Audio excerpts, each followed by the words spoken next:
I don't have to say why we're here, but I will anyway. This is the Day of Solidarity with Refugees. There are a number of other places in Poland that are organizing these kinds of meetings. I think we're actually one of the few academic institutions that are participating actively, so I'm very proud about that. I'm not going to talk much because we have 5 amazing guests who have kind of agreed on the last minute to join us today. I'll go in order. This is FERAS DABOUL, who probably most of you know, who is a student at the American Studies Center, and we'll talk about his experiences. FERAS is from Syria, so he has a lot to talk about, also as a person that works with refugees. We have KALINA, I can't remember your name, CZWARNÓG, I'm sorry, who works for Fundacja Ocalenie, and we'll talk about her work there and her experiences.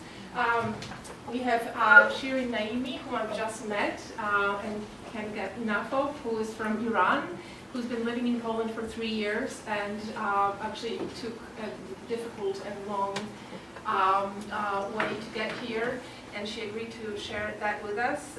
We have MAGDALENA QANDIL, who will also talk about her work with refugees and perhaps some of her own personal experiences with familial refugee history. And last but not least, we have DOROTA WORONIECKA-KRZYΖANOWSKA. Terrible with names. I remember her first names and then I forget the rest. Who actually has brought a whole bunch of young men from a Palestinian refugee camp to do some fencing in Warsaw, is that right? In Warsaw, and she has actually changed her dates around to join us today, so it's quite amazing. I'm going to welcome everybody, not to talk anymore. Thank you so much. What we'll do is actually, and this is Maciej, who is an organizer of the whole thing. So, Obviously came late. We're going to show a short film that FERAS came up with, which seems a really neat way to start. So we'll do, it's like 3 minutes, I think. We'll do this, and then we'll let SHIRIN talk to us. In the summer of 2015, Europe experienced the highest influx of refugees since the Second World War. Why? The main reason is that Syria has become the world's top source of refugees. Syria is located in the Middle East, an ancient, fertile land settled for at least 10,000 years. Since the 1960s, it's been led by the Al-Assad family, who have ruled it as quasi-dictators until the Arab Spring happened in 2011, a revolutionary wave of protests and conflicts in the Arab world that toppled many authoritarian regimes. But the Assads refused to step down and started a brutal civil war. Different ethnicities and religious groups fought each other in changing coalitions. ISIS, a militaristic jihadist group, used the opportunity and entered the chaos with the goal to build a totalitarian Islamic caliphate. Very quickly, it became one of the most violent and successful extremist organizations on earth. All sides committed horrible war crimes using chemical weapons, mass executions, torture on a large scale, and repeated deadly attacks on civilians. The Syrian population was trapped between the regime, rebel groups, and the religious extremists. A third of the Syrian people have been displaced within Syria, while over 4 million have fled the country. The vast majority of them reside now in camps in the neighboring countries, who are taking care of 95% of the refugees, while the Arab states of the Persian Gulf together have accepted 0 Syrian refugees, which has been called especially shameful by Amnesty International. The UN and the World Food Programme were not prepared for a refugee crisis on this scale. As a result, many refugee camps are crowded and undersupplied, subjecting people to cold, hunger, and disease. The Syrians lost hope that their situation will be getting better anytime soon, so many decided to seek asylum in Europe. Between 2007 and 2014, the European Union had invested about €2 billion into fences, high-tech security technology, and border patrols, but not a lot in preparation for an influx of refugees. So it was badly prepared for the storm of asylum seekers. In the EU, a refugee has to stay in the state they arrived in first, which put enormous pressure on the border states that were already in trouble. Greece, in the midst of an economic crisis on the scale of the Great Depression, was not able to take care of so many people at once, leading to terrible scenes of desperate, hungry people on islands usually reserved for tourists. The world needed to come together and act as a united front, but instead it has become more divided. Many states downright refused to take in any refugees, leaving the border states alone in their struggle. In 2014, the UK lobbied to stop a huge search and rescue operation called Mare Nostrum that was designed to stop asylum seekers from drowning in the Mediterranean. The idea seems to have been that a higher death toll on the sea would mean fewer asylum seekers trying to make the journey. But of course, in reality, that's not what happened. The perception of the crisis around the world suddenly changed when photos circulated of a dead boy from Syria found lying face down on a beach in Turkey. Germany announced that it will, without exception, accept all Syrian refugees and is now preparing to take in 800,000 people in 2015. More than the entire EU took in 2014, only to impose temporary border controls a few days later and demand an EU-wide solution.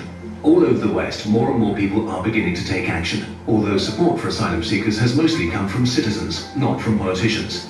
But there are fears in the Western world: Islam, high birth rates, crime and the collapse of the social systems. Let's acknowledge this and look at the facts. Even if the EU alone were to accept all 4 million Syrian refugees and 100% of them were Muslims, the percentage of Muslims in the European Union would only rise from about 4% to about 5%. This is not a drastic change and will certainly not make it a Muslim continent. A Muslim minority is neither new nor reason to be afraid. Birth rates in many parts of the Western world are low, so some fear asylum seekers might overtake the native population in a few decades. Studies have shown that even though birth rates are higher among Muslims in Europe, they drop and adjust as the standard of living and level of education rises. Most Syrian refugees already are educated. The birth rate in Syria before the civil war was not very high, and the population was actually shrinking, not growing. The fear that refugees lead to higher crime rates also turns out to be wrong. Refugees who become immigrants are less likely to commit crimes than the native population.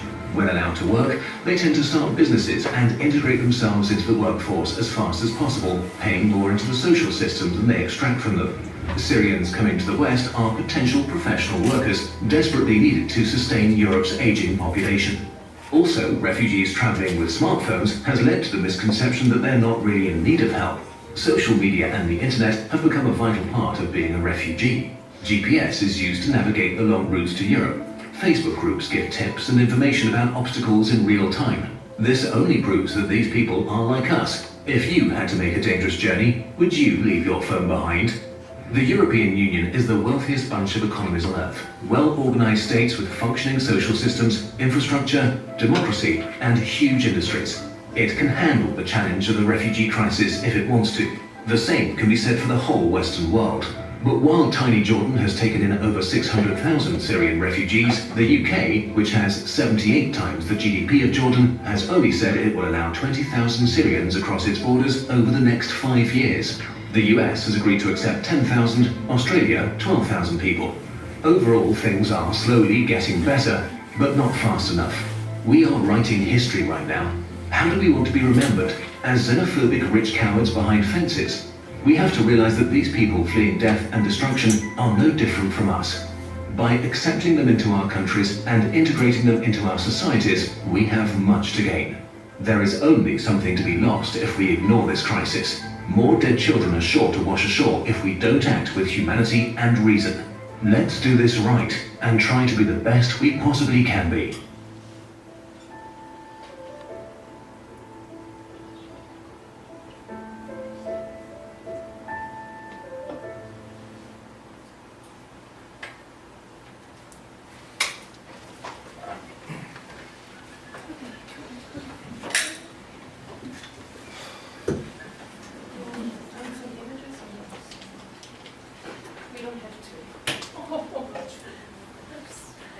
Well, maybe at some point, if you want an image, you give me your framework, okay?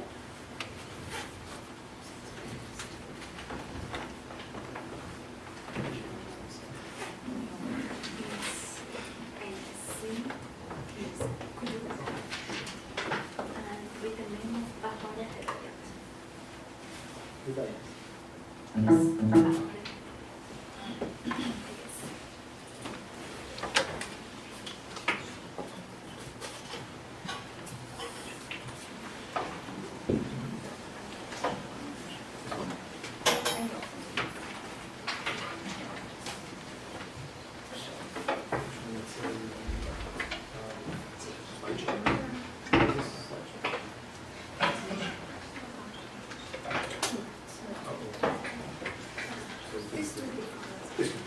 I'll go with the mark.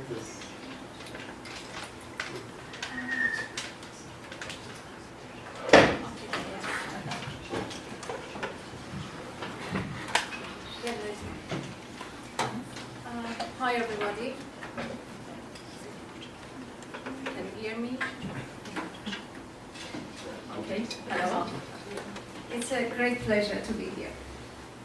I'm here today to tell you about a story of my life, since the day I had to flee my country, Iran. I was born and raised in Iran, in a country with a harsh political environment for the people of the country. Many Iranians opposed to the policies of the regime started activities which, as a result, put their lives in danger. In Islamic governments, response to any opposition has always been very harsh and not proportionate. Many Iranian activists have suffered either death or long-term prison sentences.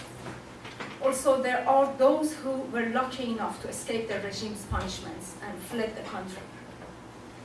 There are a number of the Iranian lawyers, writers, journalists, transgenders, activists, human rights defenders, atheists, and etc., who had to flee their country. The picture that you see is one of the Iranian activists. She is only a student activist and a human rights defender. So I thought it would be a good opportunity for you, as you are a student, so someone like you is in prison for 10 years now. And Iranian women have been under discriminatory laws since the revolution in Iran in 1979 by the Islamic regime. They have been demanding political rights and freedom of expressions and also social justice and social equality, which they have been deprived of since the revolution. Let me give you some examples here to make it more clear for you. In a court of law in Iran, the right of 2 women is half of a man. And then, for example, 2 women's testimony would be equal to 1 man's testimony. Another social right is women have not got half of the right when it comes to inheritance. And a woman has got half inheritance than a man. In a case of divorce, only men can divorce women. And if there is any children in this divorce, automatically men would get the children. Here another silly law exists in Iran. If a married woman wants to apply for a passport, she has to ask for a permission of the husband. I don't know how many of you are aware of the current issue was happening in Iran. Just a few days ago, one of the superstars of the Iranian football players, her name is Nilufar Ardalan, who is also a captain of the Iranian national team, could not travel with her team to Malaysia for the tournament because her husband refused to give permission to obtain her passport. Can you imagine that a woman in Iran cannot be a judge? You might know SHIRIN NAEIMI, winner of a Nobel Prize, she is also a former judge and she had to leave her country. Hijab is compulsory for the women in Iran. It doesn't matter if you are a foreigner or non-Muslim. Before the revolution in Iran, the majority of the Iranian women were not covered their hair. For example, my mother did not cover her hair, and today she must cover her hair. And while I was living in Iran, I was covering my hair as well. Another silly issue is the Iranian women cannot enter the stadium. And they have been fighting for this, and because of this fighting, they have been sentenced to prison, sometimes long-term prisons. So these are just a few disgraceful laws against the Iranian women. I was also a women's rights defender, working with campaigns and demanding equality for the women of Iran. And because of my activities, I was sentenced to prison and also lashes, 75 lashes. And although many years passed, I still remember every hit. I fled my country to escape another punishment, another unjustified punishment. I had to leave my family, my friends, my job, my home, and everything that I had in my life. I left my home with a backpack, put all of my life in a small bag and lots of memories in my head. I was smuggled and I went to the Netherlands. You can imagine it's frightening when you're alone without anyone and in a foreign country. So I went to the police station to ask for help.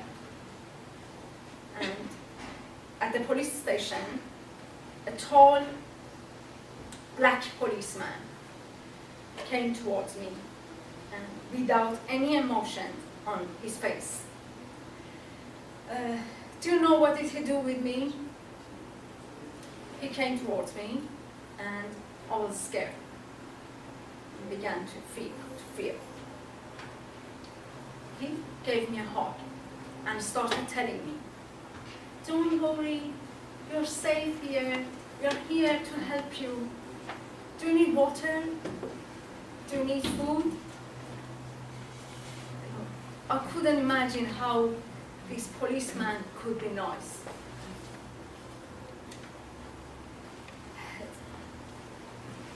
They started helping me immediately without knowing me. And I've been telling this part of my journey a lot to everyone because it's important for me because it just shows a humanity. I was living there in the Netherlands for almost a year. I found very nice friends, almost like a family. I was learning the language and making kind of home again. Then I was told that I had to go to Poland because I had a Polish visa. And due to Dublin rules, Poland was responsible about my situation. For me, it was like leaving my family and a kind of home for a second time. But I was told that I would have the same rights in Poland as it's a member of the EU. So I came to Poland. And actually I was sent to Poland, it's better to say it this way. And let me explain you my first day and actually my first moment in Poland. I came to Warsaw, the Ocalenie airport. At the first moment after my arrival at the airport in Warsaw, I was perceived as a criminal. Do you know how? The border guards took my shoelaces off. This is the thing that they do with the criminal prisoners at the prison. And I was not able to walk with them fast. And this is why they started shouting at me. I was taken to a prison cell at the airport for 3 days. And for the first day, for 24 hours, I was not given a glass of water. I didn't have access to a lawyer, to a translator. By that time, I didn't speak English. I didn't have access to my mobile phone, so everybody was so worried about me. And after that 3 days, I was taken to a closed camp, which was the same as a prison. A group of people and children were locked there in dirty rooms, and we had to clean the rooms ourselves. Everywhere you could see the bars and the guards, always with their grumpy faces and often very rude. Twice a day we could go out to the camp's courtyard. Once in the morning, 1 hour for 1 hour, and once in the afternoon, also for 1 hour. And of course with the guards. Let me tell you that we were called by numbers. Mine was 48, 48 ocean.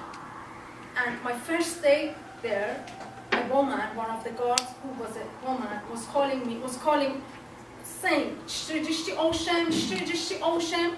I didn't know what was this. And then she started calling me by Iran. You know, there was my name, but she was not reading my name. She didn't read my name. She was reading first my number and then the name of my country. For 2 months, I was perceived as a number. There were people who had to be there for 1 year. Children did not have access to school. There were no translator and no lawyer. We were not given enough water to drink because the water there was not drinkable. We didn't have even enough toilet paper and not enough food. I mean, the food was horrible. But let me tell you, it might be funny for you. A bag of toilet papers and some food and vitamins, a bag of toilet papers first, was sent from the UK, from my boyfriend who lives in UK, to the camp for me. I had been there for 2 months, and I still feel sick whenever I remember those days, and it's still my nightmares. After being released from that prison, there were nowhere to go. I mean, I didn't have any place to stay, and I'm not going through the whole story as we are running out of the time, but I would like to tell you here, finding a place to rent, even a room to rent, and also a job is one of the most difficult things for the migrants here. Since that time that I left the camp, I've also started telling this whole story about my life there in that camp to the Polish people who should know what's going on in your country, to the refugees in your country here. Someone like me was forced to be sent here and then was treated like a criminal. And I will keep telling this story to you, Polish people, because I believe that you suffered a lot during the Second World War, which was not a long time ago, and I feel very sorry for you. Many of you lost your relatives, died of hunger here, or had to flee your country. Many of you went to Iran. And it seems that you could understand a lot about this issue, about the refugees today, because you had been through it yourself. You could feel how a family leave everything behind and run away to save their children's lives. I wonder, how is it possible that you ignore migrants and and the most important thing here becomes religion, borders, culture, and nationalities. Of course, not about all of you. Those thousands of people and children in the Middle East, Africa, and all over the world are suffering, dying. They are surrounded by the terrorist groups like ISIS, who represents dark ages in the 21st century. People suffer under the hands of the dictatorial regimes. How is it possible nowadays people just care about themselves and becoming more selfish? Where is the humanity? Let me remind you something. As we know in most religions, one of the most important teachings is equality among all populations of the world. And today, religion is set to cause the whole troubles. There is an issue here more important than religion, culture, border, and its humanity. Let's not forget or neglect refugees, those people, those innocent people. Let's open our mind and our heart and help each other. Just try to imagine how we could live in peace without borders, nationalities, religions, and genders. So thank you for listening to me.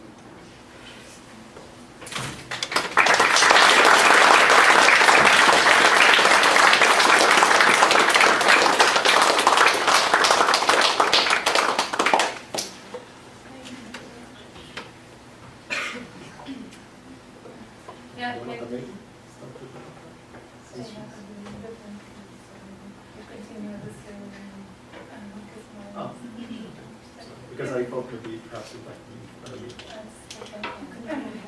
You can, yeah. Hello, everyone.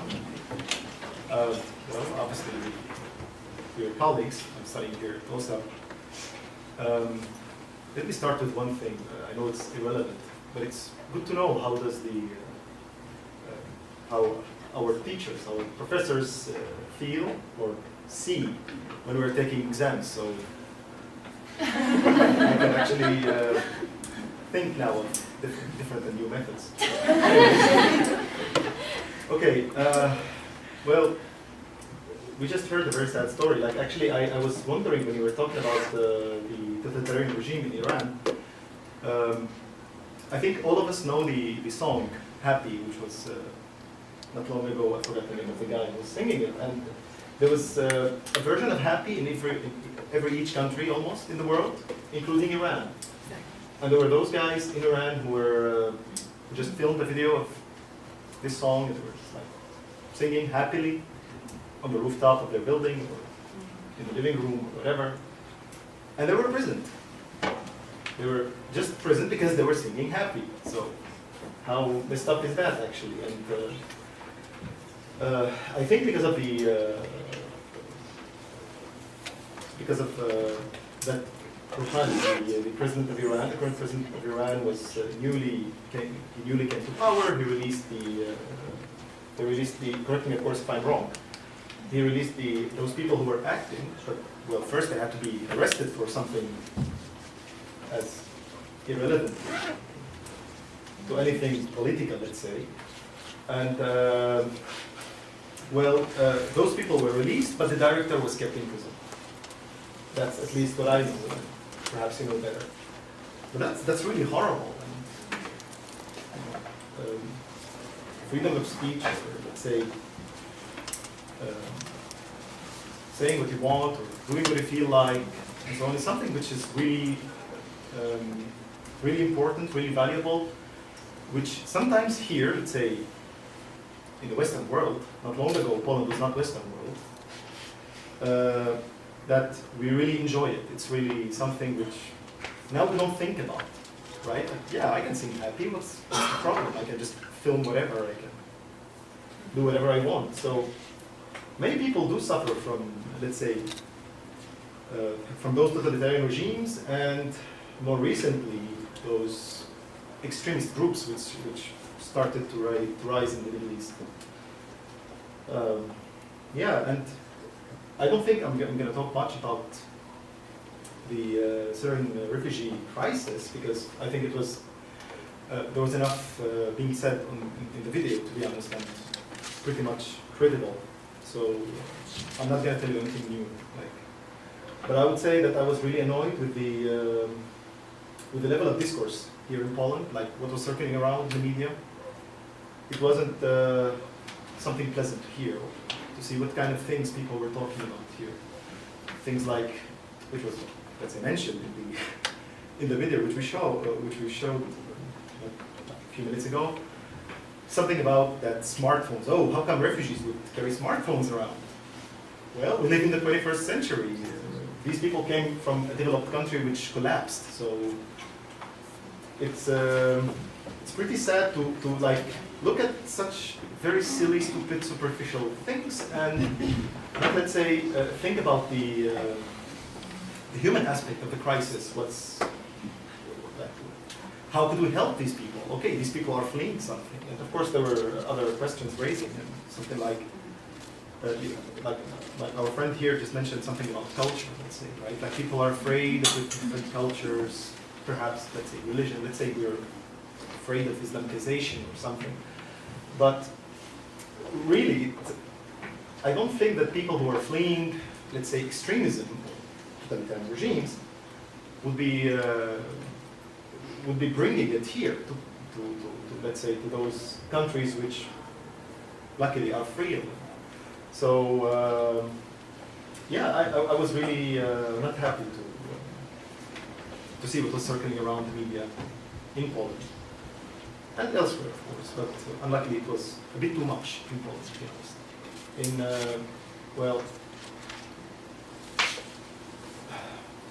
I'm not a refugee myself.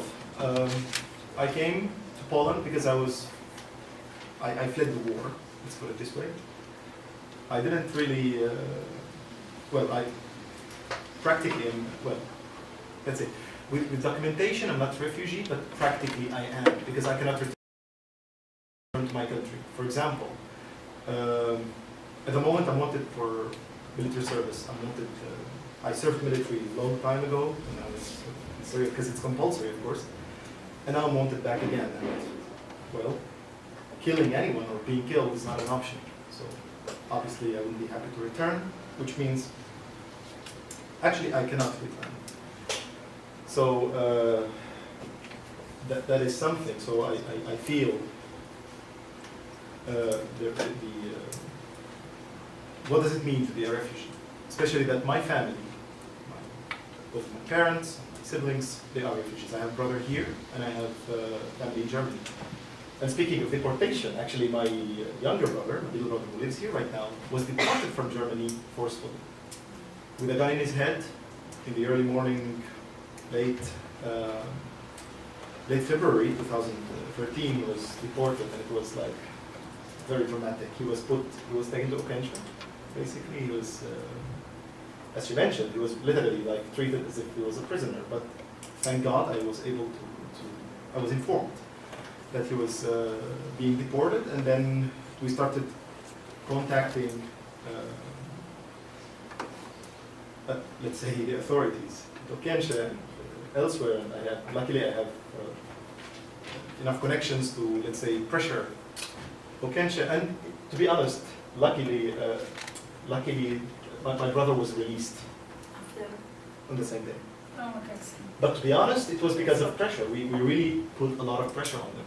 I had friends who worked for Helsinki Foundation, and I had friends who were journalists, and they were like calling all the time, saying, "Yeah, we're following up on this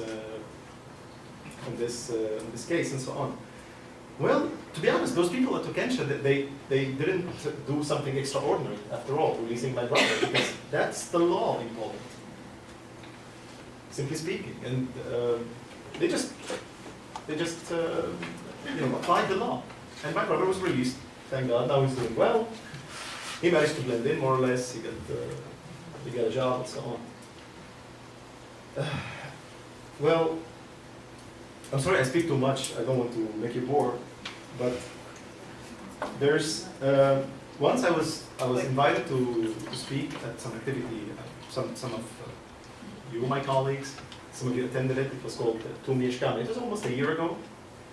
It was Tu Mieszkamy, Here We Live, and it was about like different foreigners who live in Poland, and they were talking about their experiences living in Poland and so on. And to be honest, people were bored with me after all. Come on, like, what is that? You're telling us, about your life here in Poland. Like, what? You take the bus? You go to university? I don't know. You work? You teach Arabic or whatever? Well, yeah, I'm living normally in this country. No, we need action. They wanted to hear something dramatic, really. Sorry, I cannot deliver that. But that's the thing. Poland is a normal country. It's a place where anyone can live. And of course, there are some people who are not really welcoming, let's say, foreigners. They're not really welcome for foreigners. They're xenophobic, or they want a claustrophobic Poland. Well, but that's not the case with other people. Like, I don't think with the majority of you here now in this hall are xenophobic. Otherwise, you wouldn't be listening to me right now. You would be just like walking out of the room. Oh my God, this weird guy from the south is talking about crap or whatever, just to use proper words.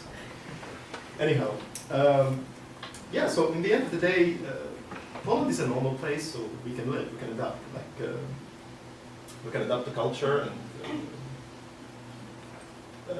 yeah, and we can contribute to the Polish culture as well. Like, what does that mean? Contributing to the Polish culture. Well, a lot of things which we do today, or a lot of things whether social practices or whether things we enjoy, let's say food or anything, well, most of it was imported. I mean, almost all of it was imported. I mean, it started somewhere else. Polish people were somewhere else. and so on. We are part of the dynamic of the universe. Like we move from place to another, to other. Like we are wanderers, humans. I mean, quoting Carl Sagan in this case. Anyhow, yeah. So, for example, you drink coffee, right? Like, most of you drink coffee. Like, a few hundred years ago, well, there was no coffee in Poland, for example. So things, you know, things, let's say, become more rich. I mean, our cultures become more rich when we look at foreign cultures, when we become more interested, when people are really, really interested in other, let's say, in other spheres of different issues. Like, for example, I was hearing a lot of, you know, a lot was being said about the economic problems with refugees and so on, and that, well, how would you provide for them? Well, this is a technical issue I cannot really talk about for long right now, but I would like to emphasize that it's not about refugees in this case, that with diversity in the country, new ideas would come. It will be good for the economy as well, and I would take the example of my brother, who works in an international company here in the country, and actually he started, well, his country started in Poland because, well, it's cheaper than Western Europe, and now, at this moment, in Warsaw, there's enough diversity to start some international business where they have a help desk with multilingual help desk and so on.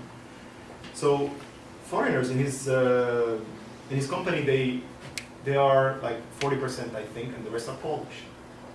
So this 40% attracted a big business. So, well, that's something. So in the long run, things become better anyways. And as I said, like, now we're enjoying coffee. I mean, okay, coffee's slightly over. I think many of us already like hummus. I don't know, maybe not all of you, but it's recent in Poland, isn't it? For example, like really, a lot of things which are now becoming trendy in Poland. They were just coming from somewhere else, and this is not new. This was happening since forever, everywhere. And yeah, it's we should look at this positively in a way. Of course, it's a very sad situation in the end of the day, but you know, having people contributing to what we have, we're contributing to them. We're also helping them in the process, and so on. So things can be better, and I believe that things should become better. This is how it should be. This is how we are. I don't think any of you would be basically, I don't know, like seeing someone laying in the street and whoever this person is, and who would not become the Good Samaritan, right? So, to be religious. Quoting the Bible, anyhow. I mean, well, I'm not religious myself, but just to quote some religious thing. Anyways, so I'm sorry I speak too much. Perhaps I think I should give some space for my friends here. I don't know who would like to do this. Thank you very much. Thank you.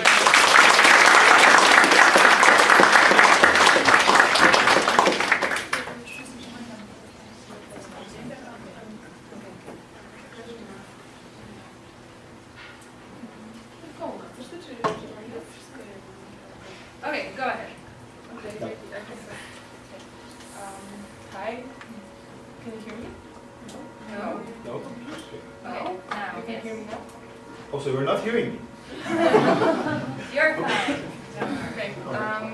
At the beginning, I would like to tell you that I'm really happy to see all of you here because, for example, today, because of this special day we have today, I just got back from Polin Museum, the Polish Jewish Museum in Warsaw, and we also had an event organized there where me and my colleagues from work were sitting and waiting for people who are interested in the refugee issue in Poland and who wanted to ask a question.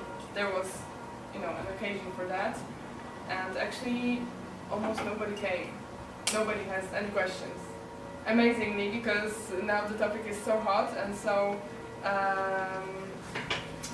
and it's in the news every day, and in the internet there are so many discussions about it, and when there was an occasion for asking someone who already works with that topic, there was nobody who wanted to know anything.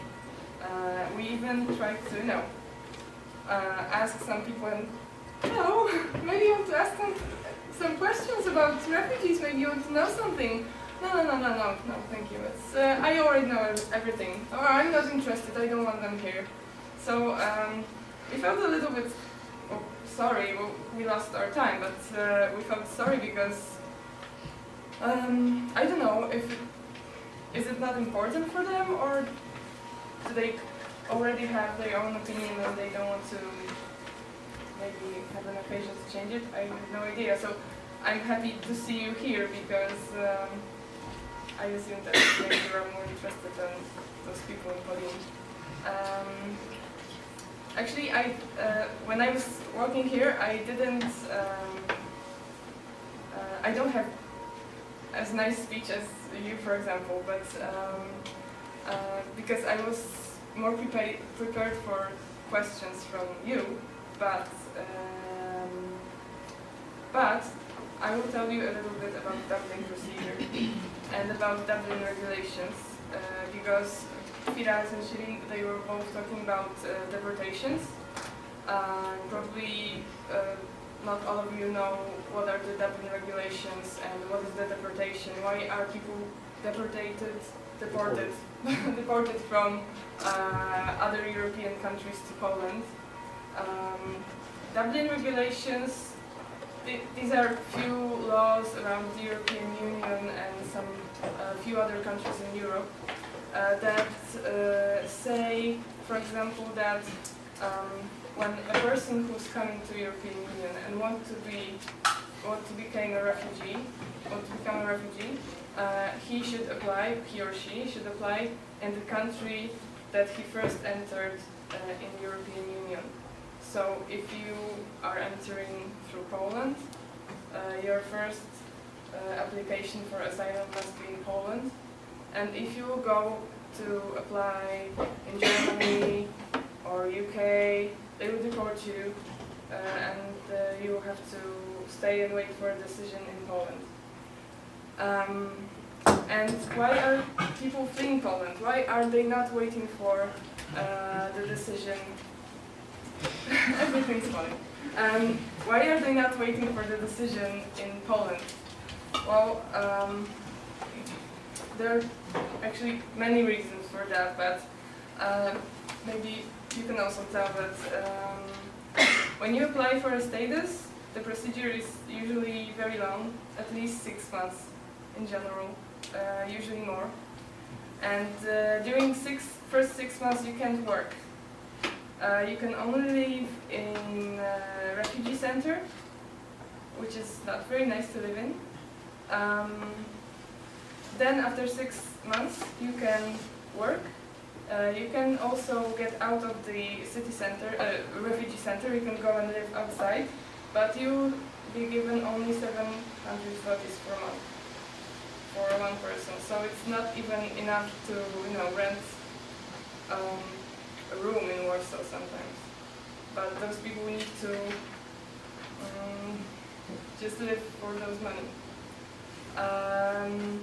It's really hard to get a work because Polish system doesn't give the refugees Polish class, so they can't learn language for free, for example, and they can't afford to pay for Polish class. Not many NGOs like ours, for example, we teach Polish, but it's not a very common situation. So they can't get a job, they can't find a flat or a house to live. So they try to go to the West, usually. To Germany, because they have better systems, because they have better social care, to Sweden, and whatever. And according to Dublin laws, to Dublin regulations, they are, as FERAS said, sometimes in the middle of the night, sometimes 5 a.m. in the morning, somebody's coming to you, to your house when you live for, I don't know, sometimes a few months. Wake up, 15 minutes, pack your things, and we go. And that's what happened. Yeah. Really? And this happens. Yeah, and there are families who go around this way and back many times, which is making many people really miserable, especially children, because people who are deported to Poland and they go again, they know they are not doing anything illegal, so they are afraid to be caught in the West. So sometimes they don't even send their children to school. So the children don't really know the languages of their parents. They only speak them, but they usually can't write. They don't know Polish. They don't know German, French, whatever language of the country they go is.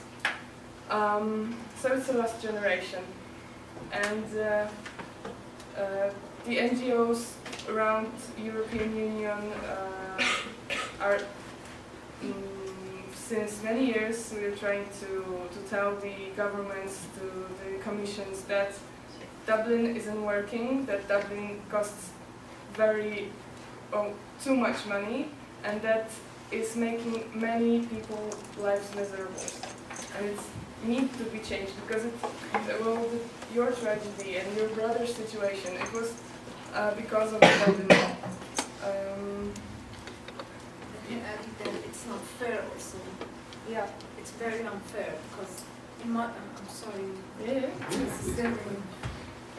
In my case, I had a Polish visa, but I didn't have a chance to use my visa. I was working in an oil and gas company. We were also working with a Polish company, and I got a visa I got a visa to come here to work here because we wanted to open a branch here. It was before the sanctions against Iran.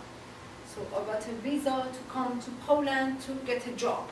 But then, when I was arrested and my passport was confiscated by the security police of Iran, I could not use my passport and I could not use my visa.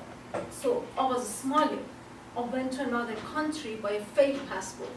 But this visa was in the system, and so they said, you had a visa, whatever, you have to go to Poland. And also, as you said about the people who don't want to stay here, and in the camp, I was living with a family from Syria and one family from Palestine. Each family, one of them had 2 kids and another 3.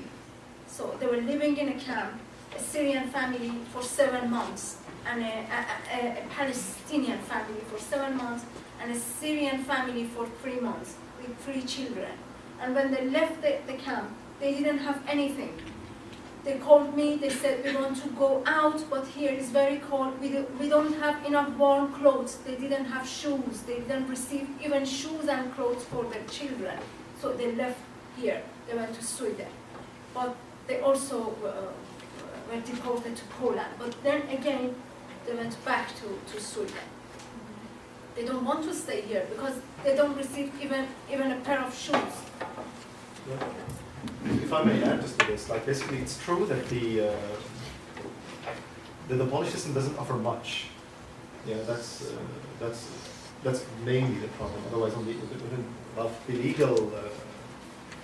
the legal protection, let's say, fine, it works, but you have to pay for the system. This is the problem with it. But to be honest, as I told you, right, like my brother was released just because we really pressured those guys to detention. Otherwise, he wouldn't have been released.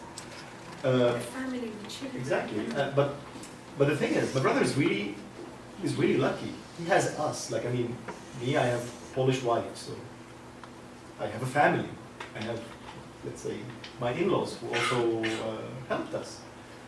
But otherwise, like, I mean, thinking about those families, they would just leave the camp and they have nowhere to go. My brother had to go to the camp, just like to sign up his name. But luckily, my father-in-law started. He had a fight with the guys at the camp, and he told them, "This guy is not sleeping here tonight. He's coming with me." "No, sir, you cannot." "I know. In law, you have to give him 700 zlotys, but we don't have the budget." He said, "Aha, you're the gate man. What would you tell about the policy of the country?" And then, yeah, he forcefully took my brother actually from the camp. Yeah, I'm telling you again, it's my brother is lucky because he has us. The system, like according to the law, well, there's not enough, let's say, aid on the level of, let's say, whether financial or I don't know, or material, but you know, according to law, you're entitled to certain, certain protection, which, you know, according to which you would be basically able to live normally. But still, we do have the economic problem. But that's something which is relative. At the end of the day, it becomes better, it becomes worse, and it depends on different aspects. Anyway. Excuse me, on the economic Yes, problems, please. as you say, I don't believe in these economic problems. No. I mean the. In Poland. No. It's not about the economic problem of Poland. No, I mean, for the refugee, there is an economic problem. So it's also something relative after all. You know, some people do have money, to be honest, and some people don't. But most of refugees normally they lose things on the way, or they lose it back home. So no, it's not about the economic crisis in Poland. I'm talking about the refugees. It's a problem for the refugee himself, or herself, or whoever. So fine. So perhaps we just pass on. Perhaps we get back to KALINA. The last few things I just wanted to say about Dublin is that it's horrible that people are treated like packages, like things, because they are transported from country to country without asking them, where do you want to stay, where do you want to go? And it costs more money than helping them to go and to stay in the country that they want to be. Now, in the Balkan road, nobody's asking people, where do you want to go? Are you really want to go to Germany? No. Everybody's going to Germany, even if they want to stay in Italy, even if they want to go to Norway because they have friends or family. There was, yesterday I met a girl from UNHCR. She just got back from the route. And she said that she met people who were asking how to go to Italy. And they were already outside of the Italy. They came from Italy, and nobody told them. They didn't want to go to Germany, but they were put on to the bus, which is going to Berlin, even if they didn't want to. So there's something really wrong with the system. There's something really wrong in EU, that people are not treated as people. They're, after really traumatic years, in case of Syria, yes, the road is traumatic. And then, when they get to the Europe, to the safe place, again, we're giving them more trauma than they got through the way. So, I don't know how to end. It's a really emotional thing for me. But I just want you to think about it maybe in the way home. What you as a citizen of the European Union, what we as the society, maybe we can do something that will make the European policy change, because it has to be changed. That's the moment that we can for sure say that it's not working anymore. Thank you very much.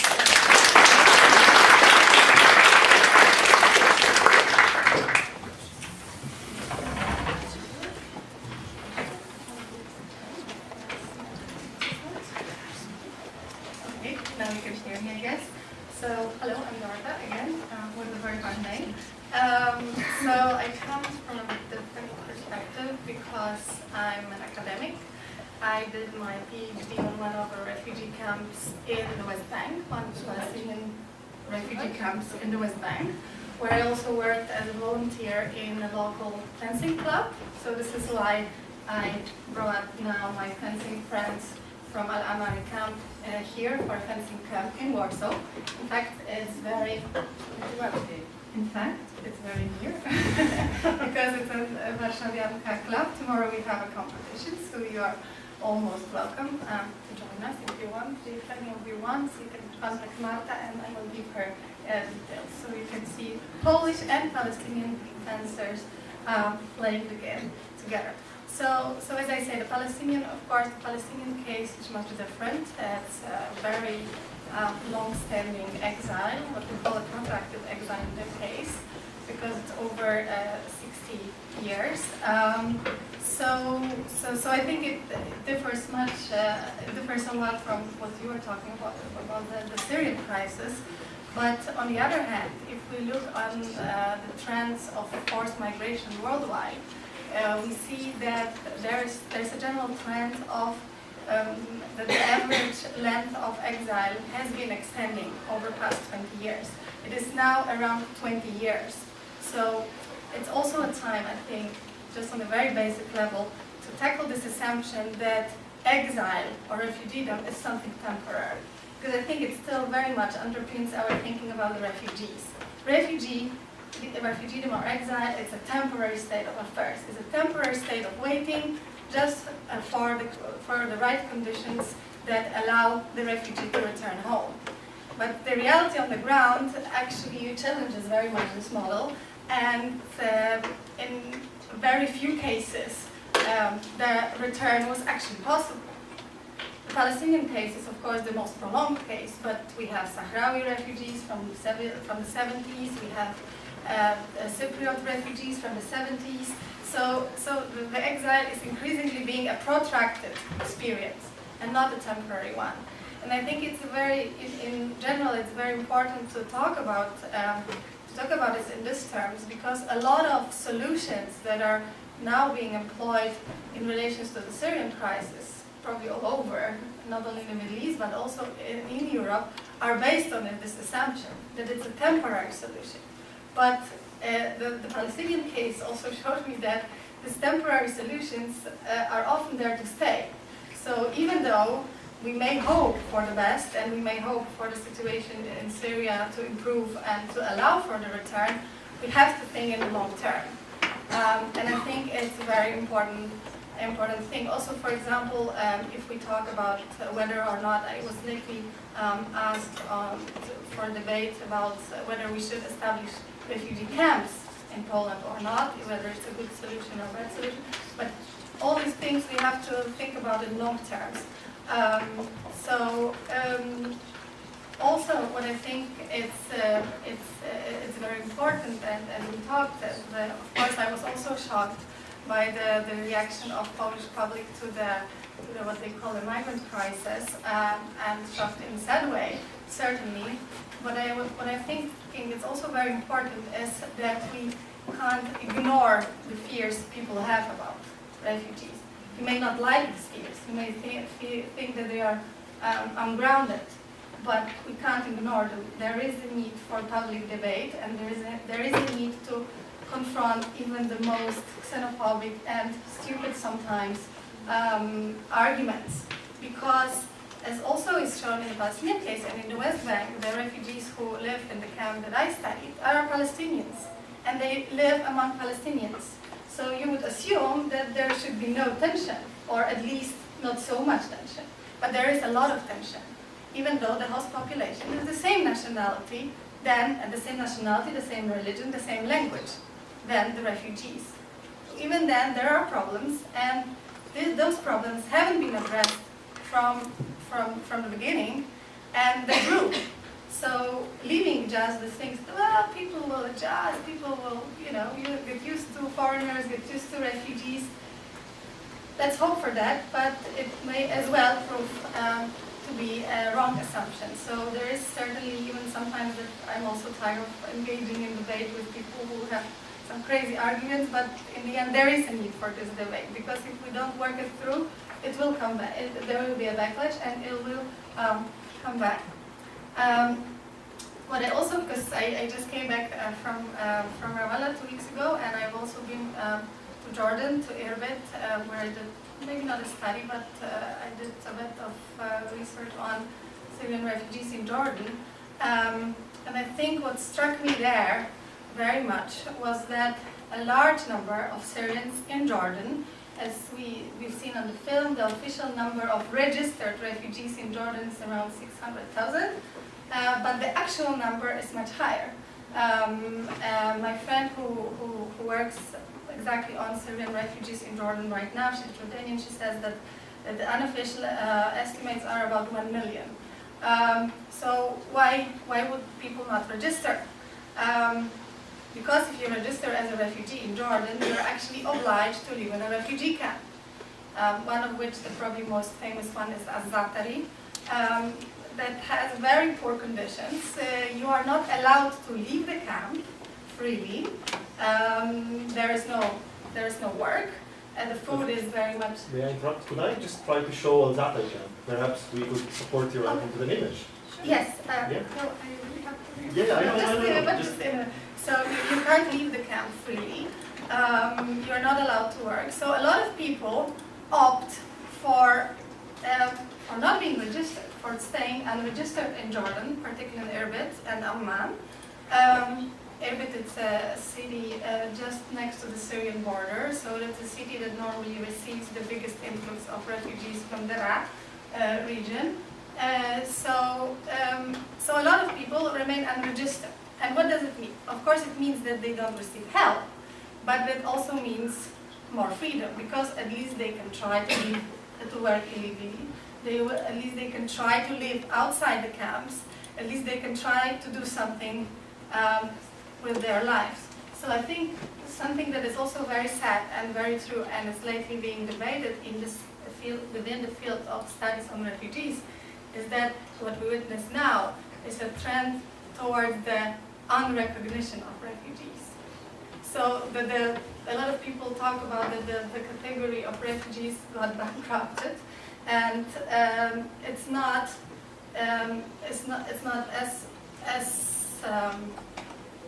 politically or as morally loaded as it used to be, and now people are forced to try to find other ways of finding a solution and trying to pursue their lives otherwise. So I think it's a very troubling trend, and something that will for sure impact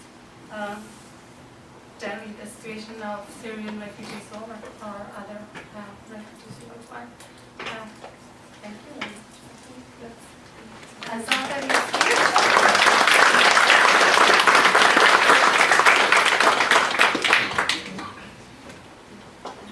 think we know that you have your duties, so if you Yes. need to leave, I just wanted to add one sentence about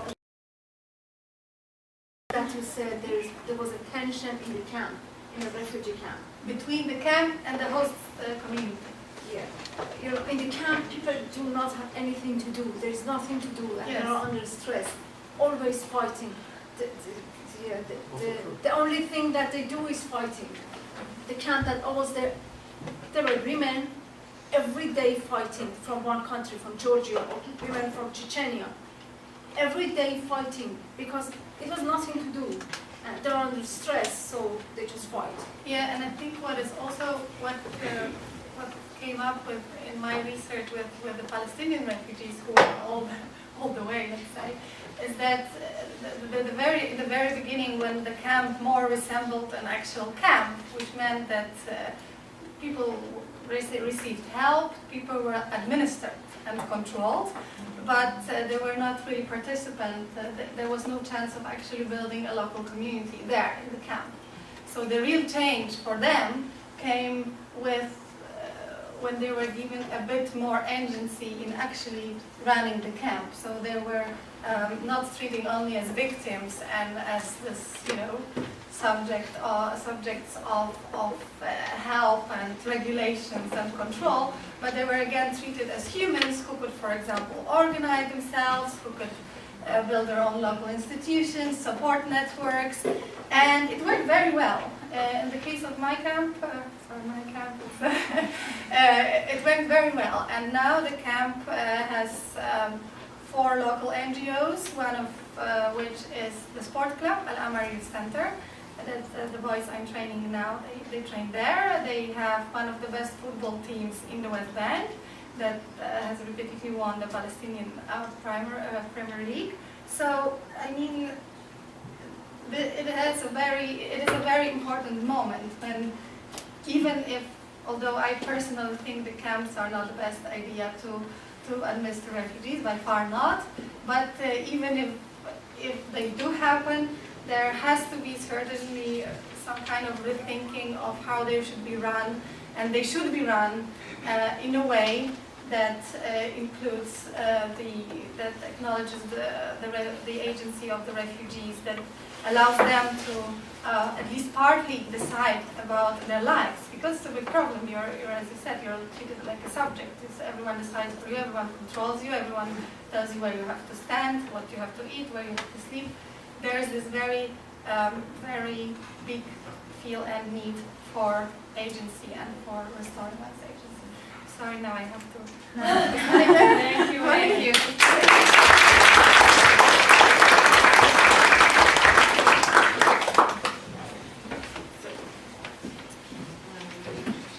I don't know if I can be heard.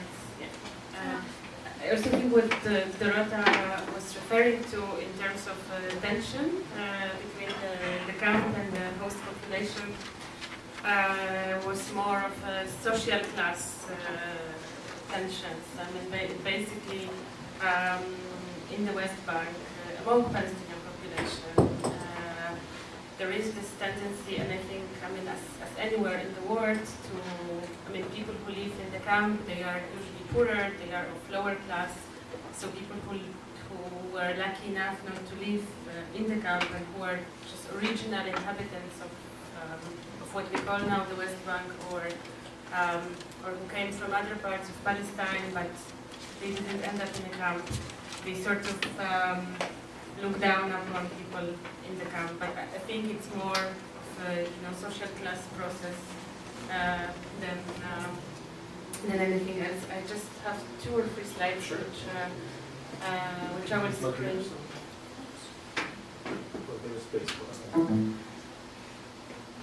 So I came here more in a role often academic, I would say, but I also feel a little bit compelled after your stories to disguise a little bit about myself, which I don't do keenly, but I'm half Palestinian, half Polish, so I was born in Polish, and I'm of course a Polish citizen.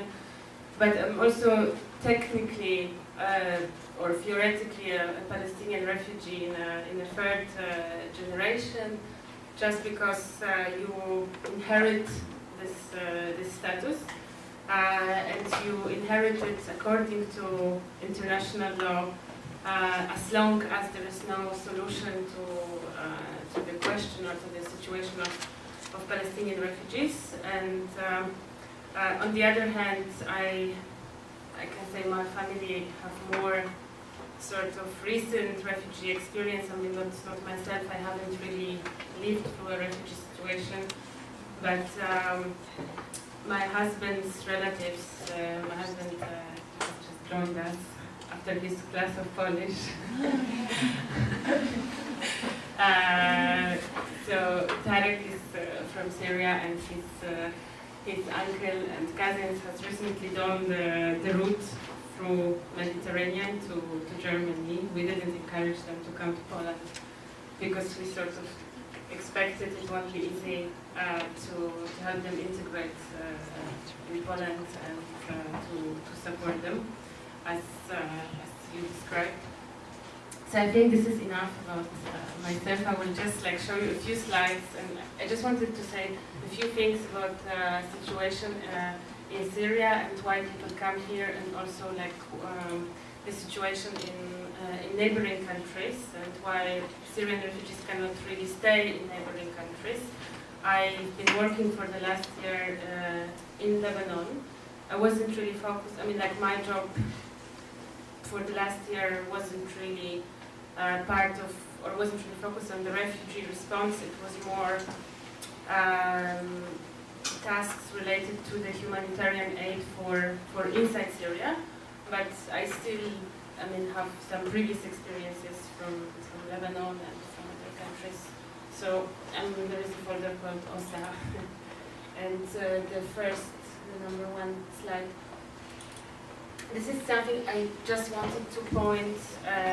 We have seen these two very interesting films that FERAS has showed us, and I think they are really like well explaining both the crisis, and there's another film which I think Well, we haven't shown the other. Oh, we haven't shown, but I've seen it earlier. So even this film and the impression that it might give, and I think not necessarily this film, but also what we see in the European media, is that the main problem in Syria nowadays and in the Middle East is ISIS. So I just wanted to say ISIS, of course, it's a horrible medieval and source of death and source of people flight to Europe. But also, if we look at this graph, it shows the death of civilians between January and July 2015 in Syria, and 87% of people in Syria were killed by the Syrian regime, only 12% by ISIS. So this is just one point that I wanted to make, and that we keep sort of forgetting, because the only thing that we hear in the media in Europe is ISIS and the ISIS effect. The other, we can go to the next slide, number 2. Perhaps this one? Word Yeah. sharing? So the other point, which I think it's worth stressing or worth making, and I'll be short because I think it's already 7:15 and we need to open the floor for questions and comments, is that 86% of refugees globally in the world are hosted by so-called developing countries or countries of the global south. So when we hear all the talk in Europe about burden sharing and about like EU countries being so overwhelmed with the storm and with the wave of refugees, we should remember that 86% of these people stay in countries of the global south, usually neighboring countries. And then third slide.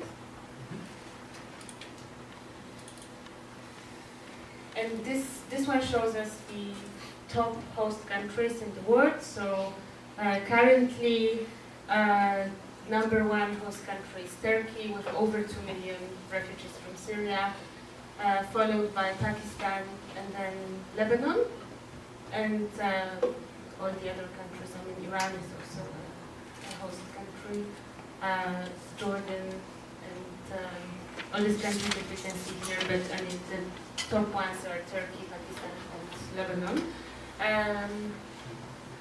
And slide number 4. It's the same sort of categorization, but it shows the number of refugees per the number of inhabitants. So, for example, I mean, per 1,000 inhabitants. And in this way of like looking at things, Lebanon is number one country with 232 refugees per 1,000 Lebanese nationals, followed by Jordan and other countries. So it just shows the sort of scale of the crisis. And I think we can stop here. I just want to say literally like 2 or 3 things about. You're fine. Yeah. What Dorota mentioned and what we are seeing now,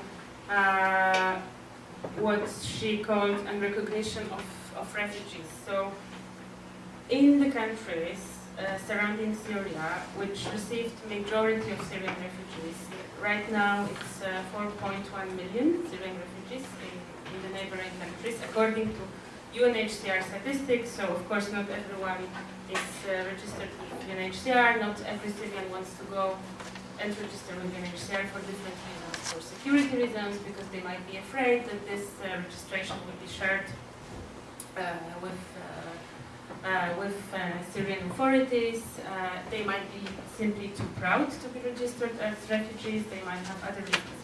So only the registered refugees for 4.1 million in Lebanon, Turkey, Jordan, Iraq, and a small number in North African countries.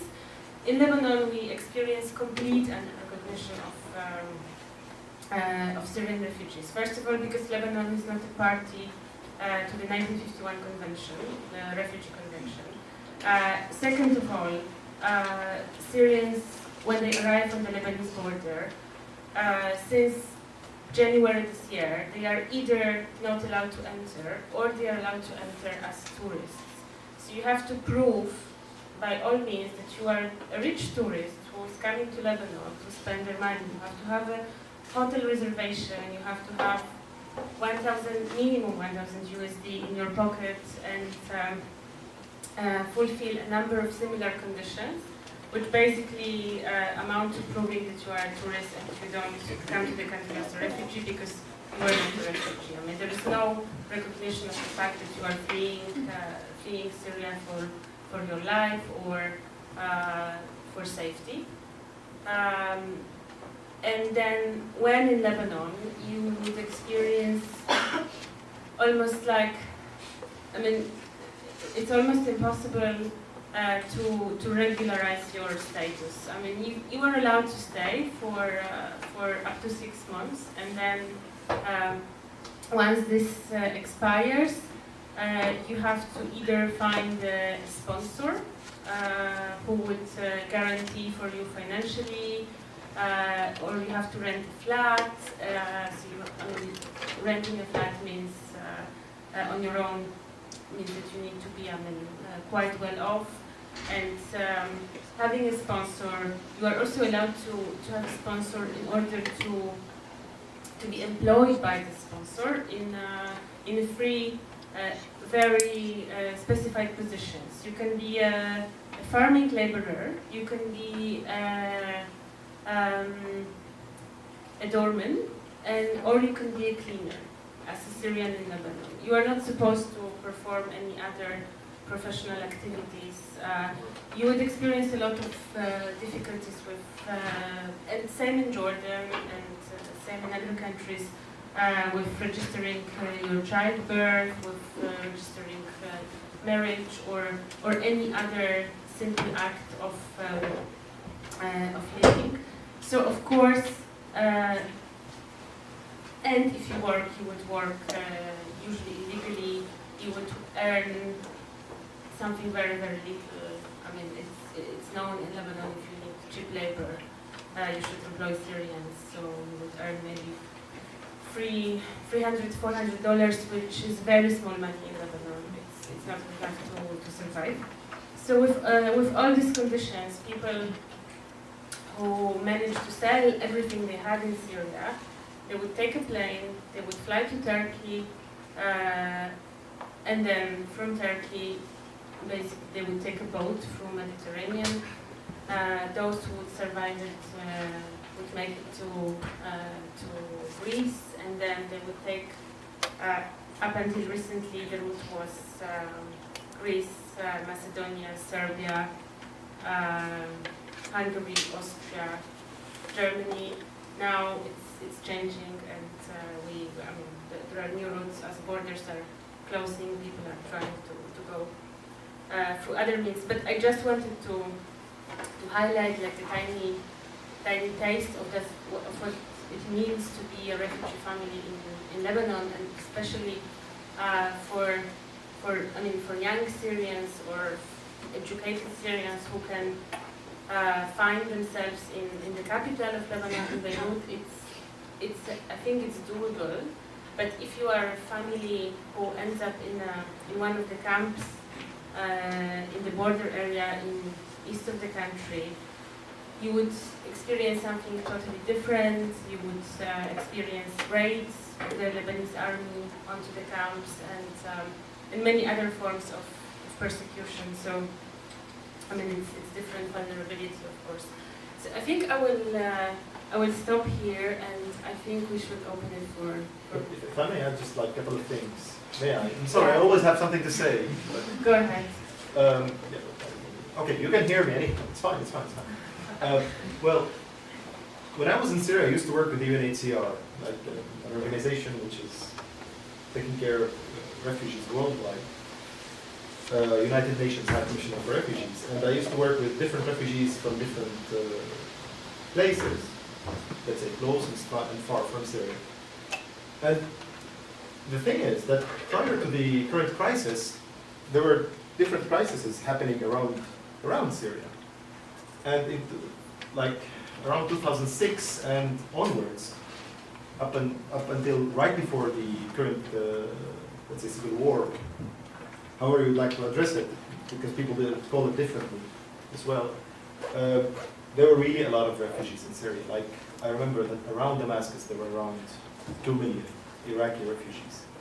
Well, it was all across the country, more or less. Were registered with the UNHCR, way smaller number.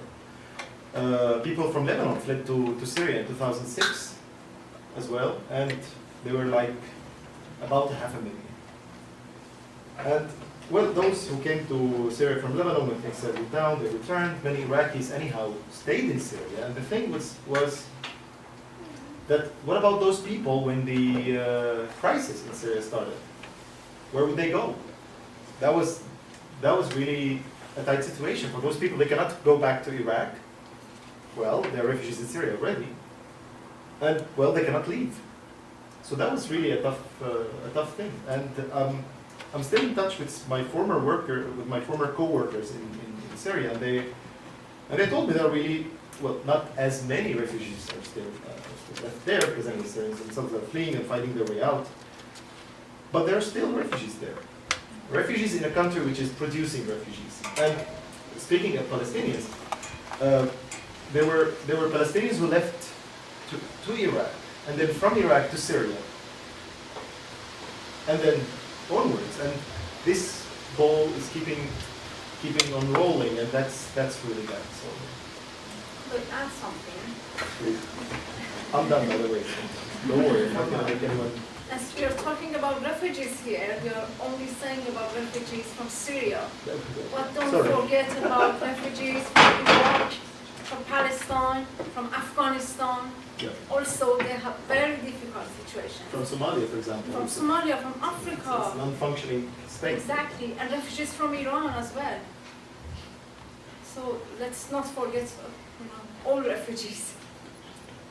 Okay, and maybe with that very powerful comment, we would like to open it up for you guys. We've listened to a lot of very important stories and information, so maybe you would like to ask. Don't be shy. Or comment. Or just, tell us if Say you something. disagree, agree. Okay, hi guys. First, can you hear me? I'd like to thank you for coming here and sharing your stories with us. And I'd like to thank you for organizing and having us come here. And I'd just like to say that I think it's important for you to share your story with not only young students, but with Polish citizens in general. Because I think that the problem is that people have opinions which are shaped pretty much by mass media, which is giving a very distorted vision of what is happening. And if people had the opportunity to hear it from a very human perspective and hear experiences of people who are touched by this crisis, I'm pretty sure this debate would look much more different.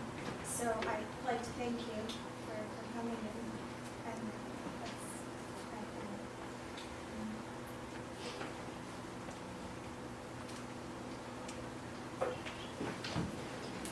Yeah, so basically, I just moved back to Poland a couple of weeks ago, and lately I used to live in Germany, in a very alternative city, where 1/4 of inhabitants were students, and they were very much for refugees. And you could see which city? Yeah, Jena. So it's like close to Leipzig. Yeah, and basically you could see lots of people with T-shirts where it was written "Refugees Welcome," or I don't know, like the building. There were signs on the buildings like "Every person is legal." Yes, so like we also had my best friend had a flat open for refugees, so like helped them quite a lot. And then I came back to Poland, and the first couple of days were shocking for me, simply.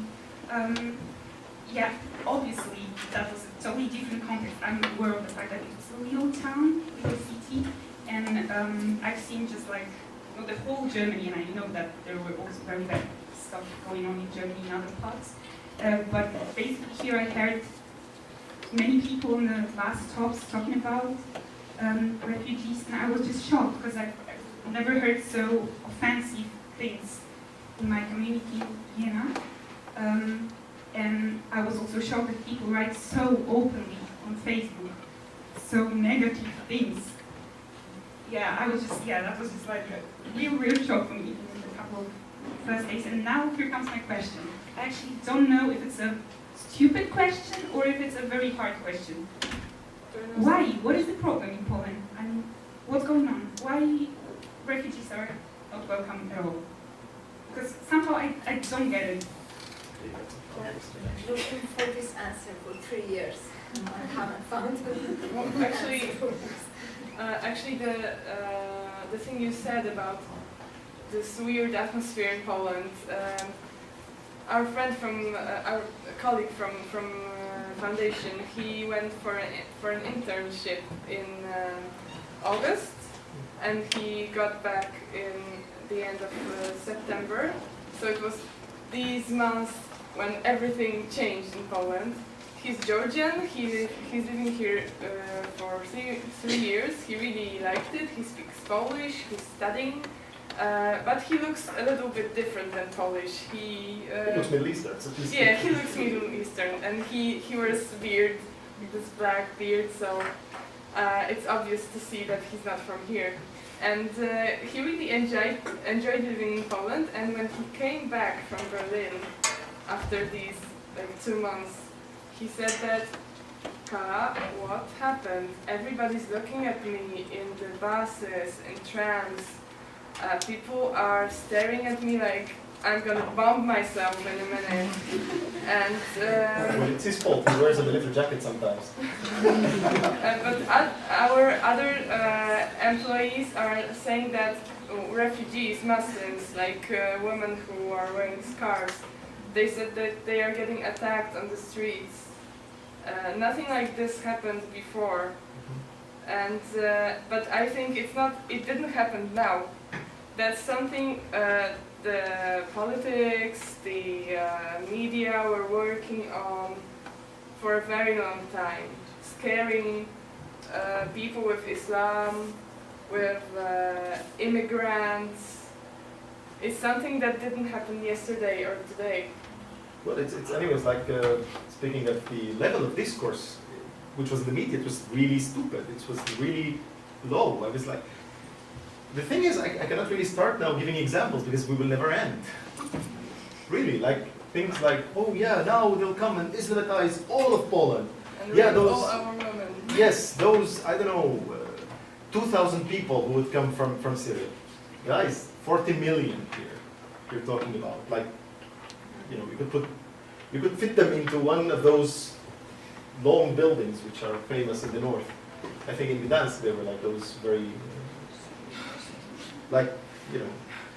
blocks, and you could fit them all in one of them. Come on, I mean, you can have them contained. Come on, like it's really so. I mean, words fail me in this. I speak too much, and words fail me on this one.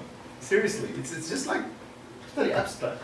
But I think that this aggression and this fear comes from lack of knowledge. And kids are not educated in schools by the teachers. Teachers are not educated in schools for teachers. Like when you go to study education and you are going to be a teacher, there is no even one subject about diversity, minorities of any kind. They're not prepared even for teaching children which are not Polish, or teaching about any other culture that isn't Polish, isn't European, isn't Western. As you said about the schools, I joined a kind of project about project Living Library Books. And we went to different schools out of Warsaw, around Warsaw. I myself went to 4 schools. In one school,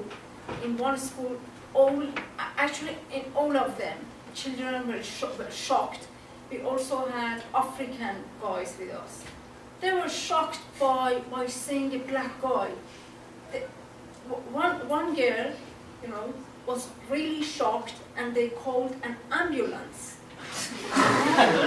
They had never seen. They wanted to touch this guy, and also when they saw me with black hair, they wanted to touch my hair. It was a very new thing for them. In 4 schools, it didn't happen in 1 school. But it can be different when 95% of the population is Polish. I mean, then it's very hard to, then Polish people, wherever you go, you hear Polish language. Polish people are everywhere, in all countries. But then here, migrants is a very new issue, and also people women who cover their hair are very strange here. People look at them, they don't like them, they don't talk to them.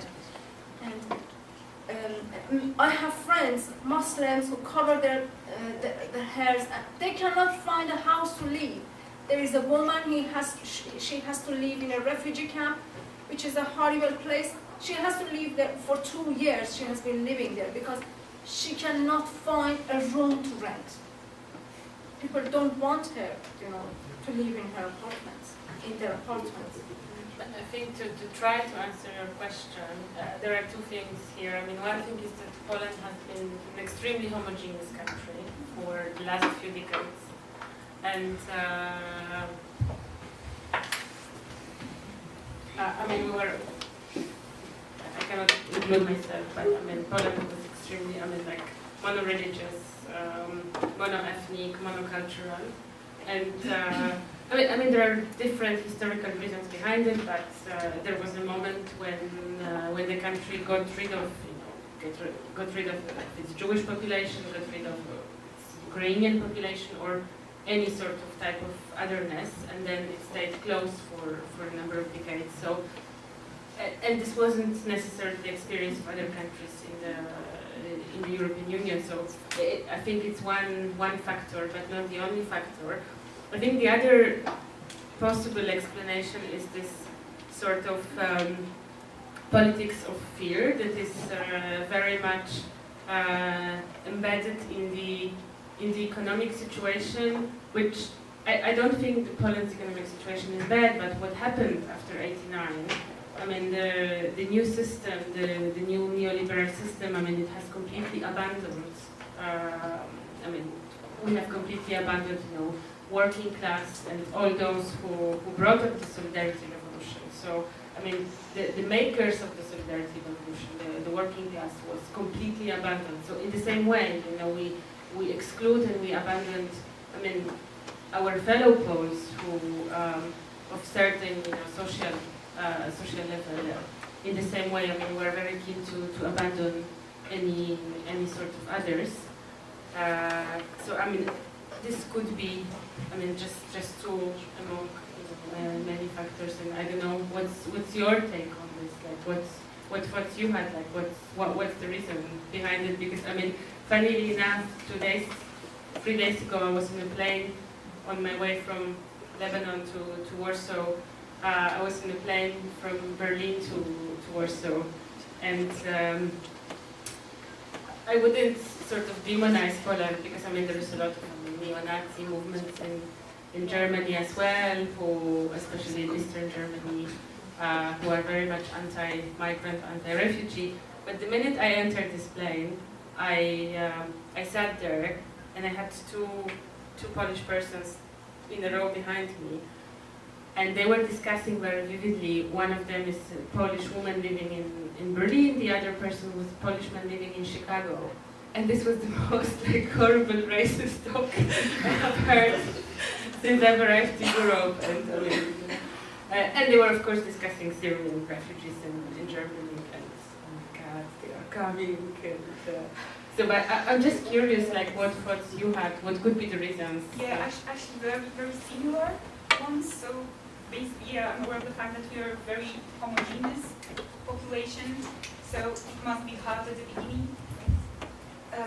Yeah, also I think that the economic factor in Germany is a bit different. I mean, they have so much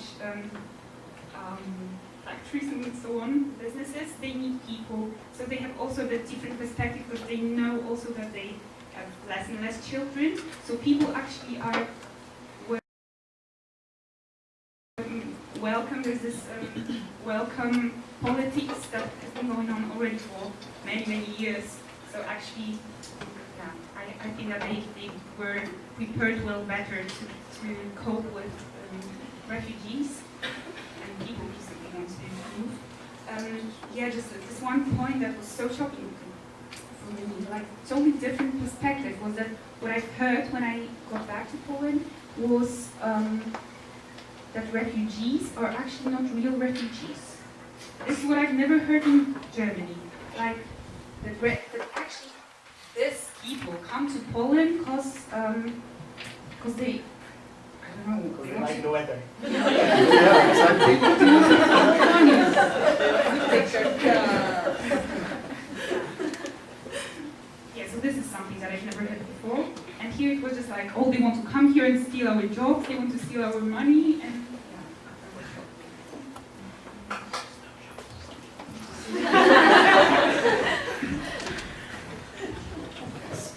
I wanted to talk about racism more because I am half Polish, half Greek, and I lived all my life in Greece. And I encountered racism in both countries. Like when I was in Greece, everyone wasn't pleased because I was half Polish, and here some people were pleased because I was half Greek. And I actually wanted to talk about a very recent incident. I was in a club with my friend, and I was just talking to a student. He was foreign, but we were just talking to him about his country. And then two actually big Polish guys came, and they were like, they called me a really bad word. I'm not going to say what, just because I was talking to him. So I just wanted to say that because it was really extremely weird for me that just talking to a foreign person would cause something like that.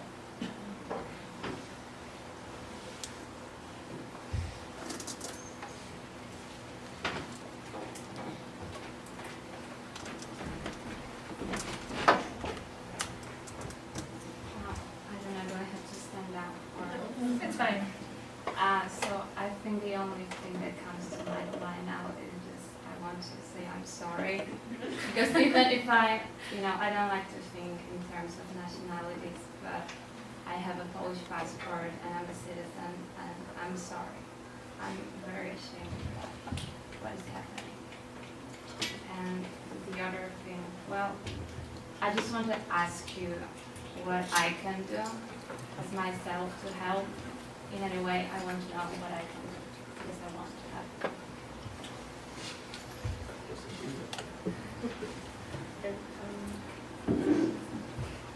Actually, I'm a volunteer coordinator in our organization, so you can call me.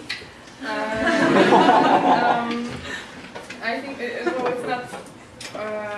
not only our organization. So if you have time to volunteer, there's a lot of options. You can teach Polish. You can help with social care system. You can just discuss with your friends. Exactly. This is the most important thing. Yeah, you can inform each other. You can inform. You can just explain all these lies which we are feeding, and I think this is going to be a lot, even just talking. But there's No, go ahead. I There's just another want to add thing. on to it later after you. there's a problem with the translator here. Whenever I want to go to visit a doctor, I cannot find an English speaker doctor. It's very difficult, and many people have the same problem as I do. So you could, do a job as a translator. Would be great.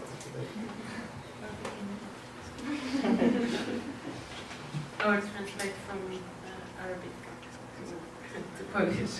Well, yeah, I was doing that actually earlier today at the MS Hospital, and it was horrible. Like, really, nobody knew what's going on. I mean, reception didn't know where to direct me, other people didn't know what to do with the thing which my, like the person whom I was helping had on him and so on. And of course, like, I speak Polish. Yeah, that's my superpower, by the way. Yeah, I actually have it here. Anyways, I do speak Polish. Yeah, but I not everything I understand, especially when it comes to medical vocabulary, right? But even though, okay, dam radę, like I find my way and so on. But, well, that's very much needed. We need people to help translating with doctors and so on. Yeah, I think it's really an issue in Poland, and especially, I mean, like for, I think 1.5 years ago, I experienced a similar thing, but I mean, there was, I mean, like many new refugee women from Syria, and imagine you are a pregnant refugee woman and you need to speak with the gynecologist. I mean, how are you going to make it? This was really an issue. But what I wanted to add on, and what I think is really important, is apart from talking to your friends, talking to each other, talking like within academic and sort of like your own circles, it's really important to take action. I mean, most of us we vote. We have politicians that represent us, and there are many ways of putting the pressure on people on whom we voted, on whom we're gonna vote, and who represent us and who take money for representing us to change the migration politics of this country. And I mean, of course, we are not like a very well-established democracy. It's not the UK where you just call your MP and you say what you want. But I'm sure there are ways of doing this and having people who sit in Sejm, in the Polish Parliament, saying what we tell them to do. So I think it's really important. I mean, not just to inform each other, but to request that our demands are there and they are heard in the decision makers circles, in the political circles. So I mean, just to coin it into action, into something that hopefully can change things. Perhaps another question? Just, if you could, I'm very sorry, if you could do me a favor, as at the beginning of our event you were watching, looking at one of the Iranian prisoners who is in a prison cell. I will put some information and some of the pictures on the board. I will ask if you could do this for me, please. And please just, whenever you have time, look at these and just read about them and find them on the internet if there is anything from the international organization that they need you to join them and do an action for them. Please, it would be a great help for those who suffer in the prison because of their thoughts. Thank you.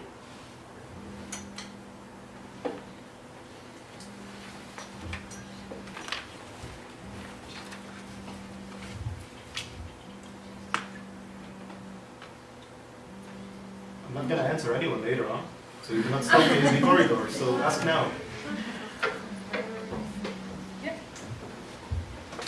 I personally don't like politics. I always feel a little helpless, like I feel like there is nothing I can do, so all I can do is wish you all the best luck. And I personally don't have anything about immigrants. I think of course it's a very sad story that they have to leave their home.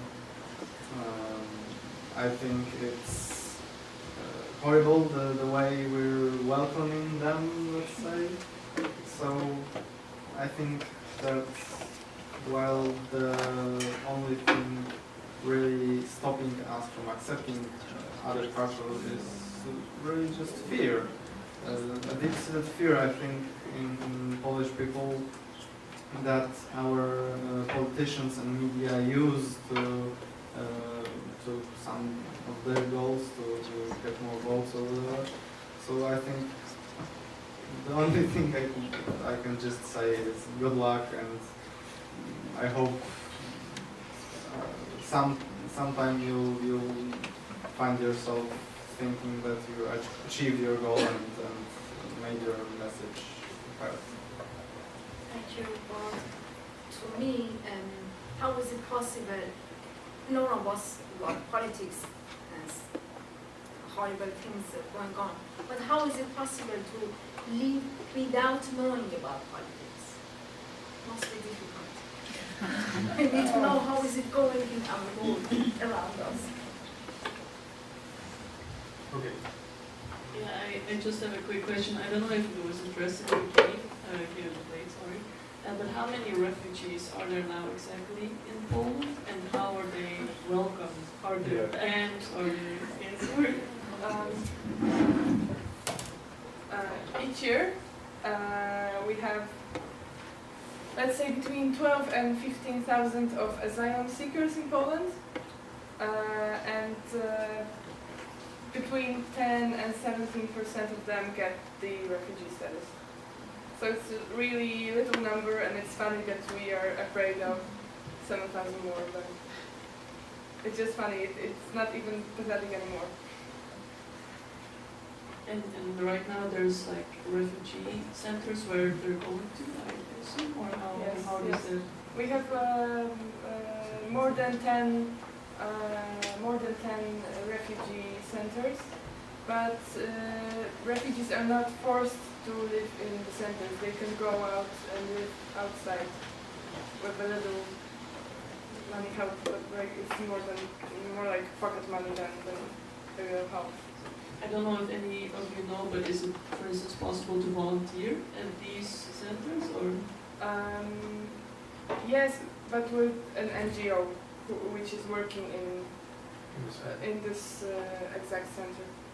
The only center in Warsaw is in Targówek, and it's a center for women and children.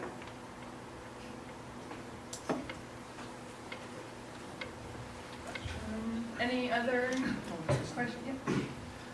It will be more of a comment than a question. Now I want to say something, and I will say but. But it doesn't mean that what I say before the word but doesn't matter. It does. But I believe that, of course, without any question, all the refugees should be welcome here, because that's an simple issue of being a decent human being. The conditions they are kept in are horrible, and they should be improved. That's also without a question. But we cannot dismiss the fears that the people have, people in host countries.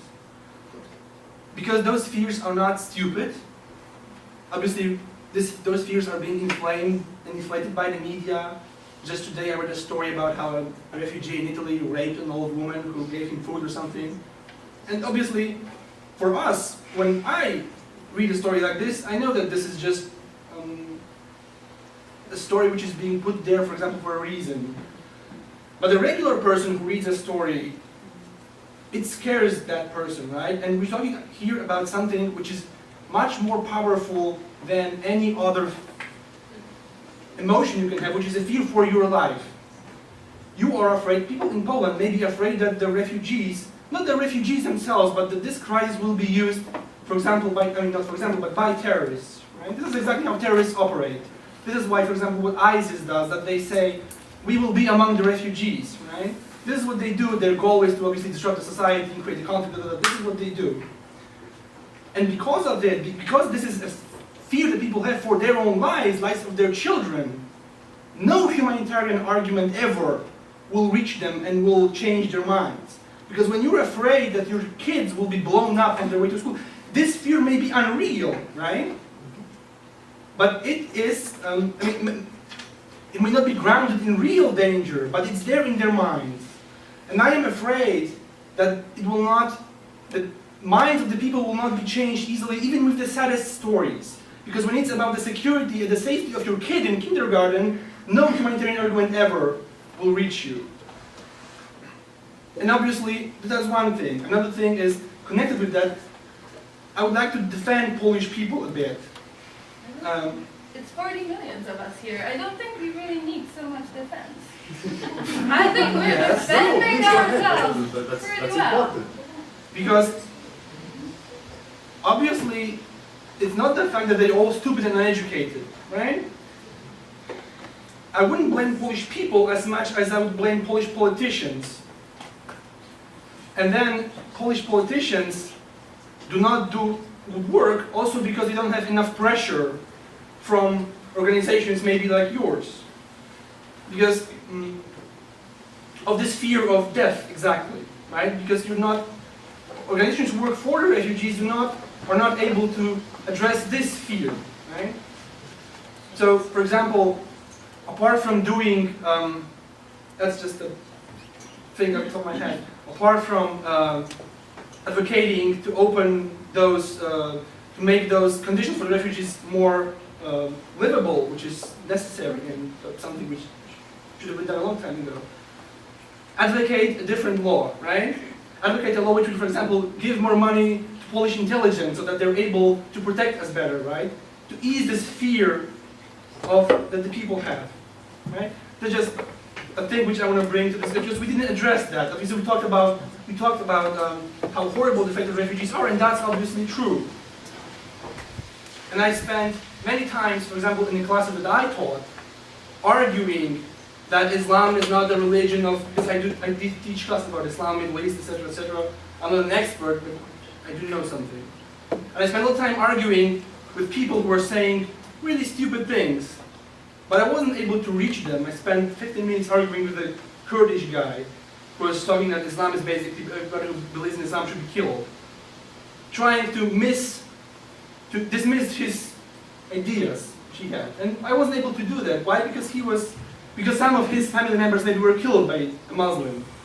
Right? So, on one hand, obviously, this groundwork and helping the refugees which come here, which is a very important task, it is. But you also have to think a bit wider and think about, for example, this average Polish human being who is afraid that her kid will be blown up on the way to school. That's also the thing which we have to address in trying to change the minds of the people, right?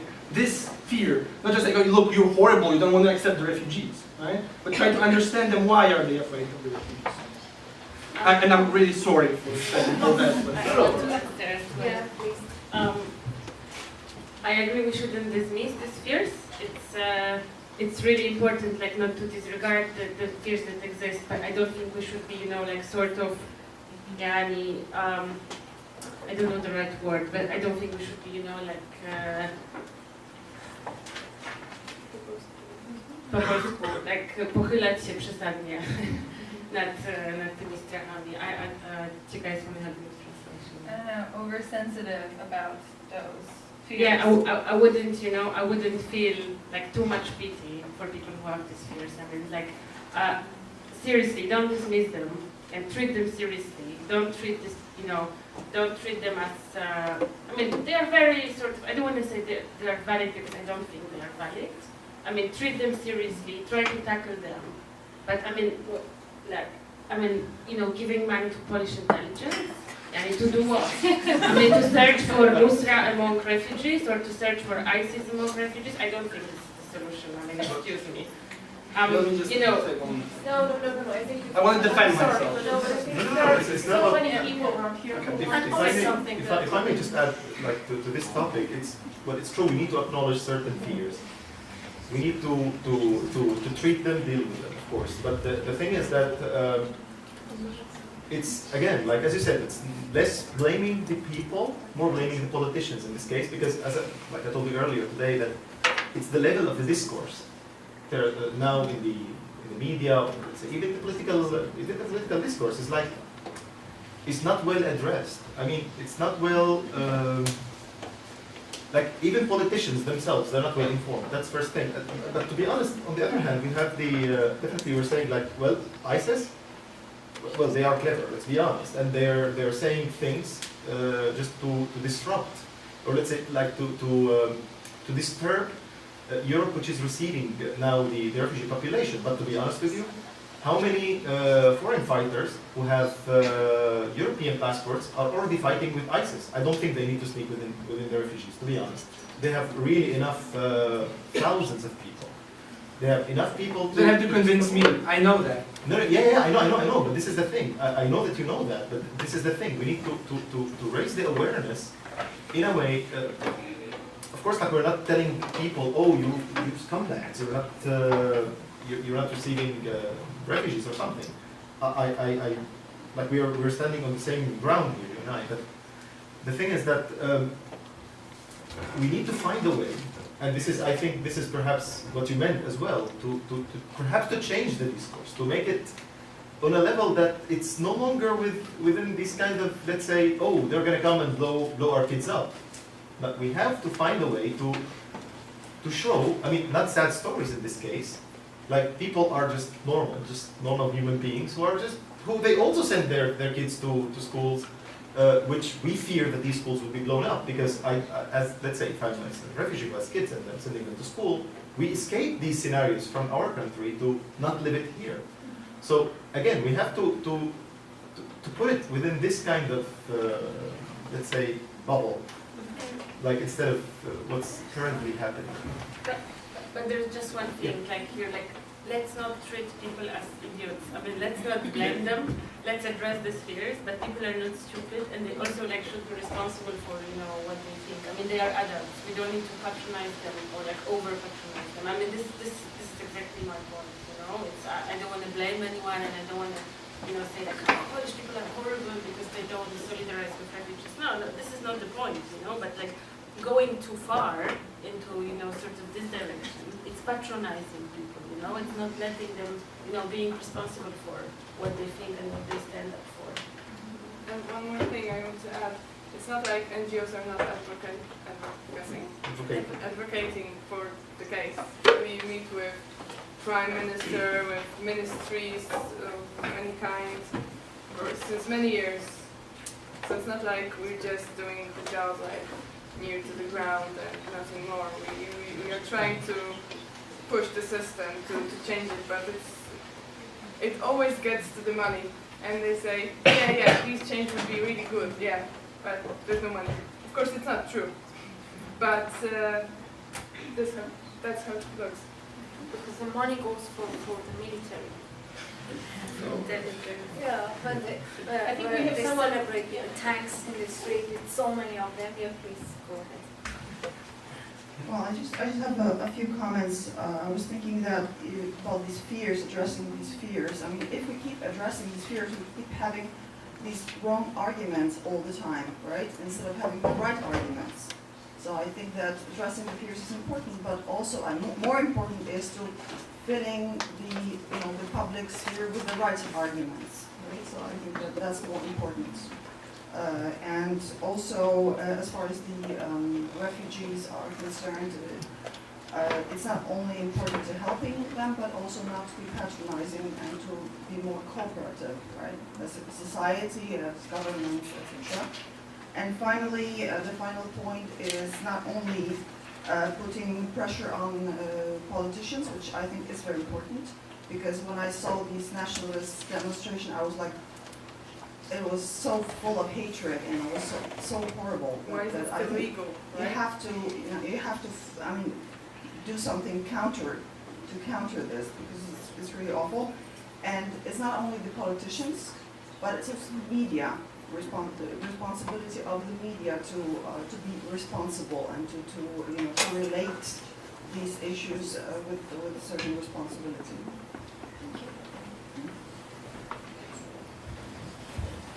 I just wanted to return for a moment to this, let's say, this kind of economic aspect, that maybe what you said, that maybe if we strengthen the middle class, the intelligentsia in Poland, that somehow your fears would become smaller, that we would be more welcoming. And I think we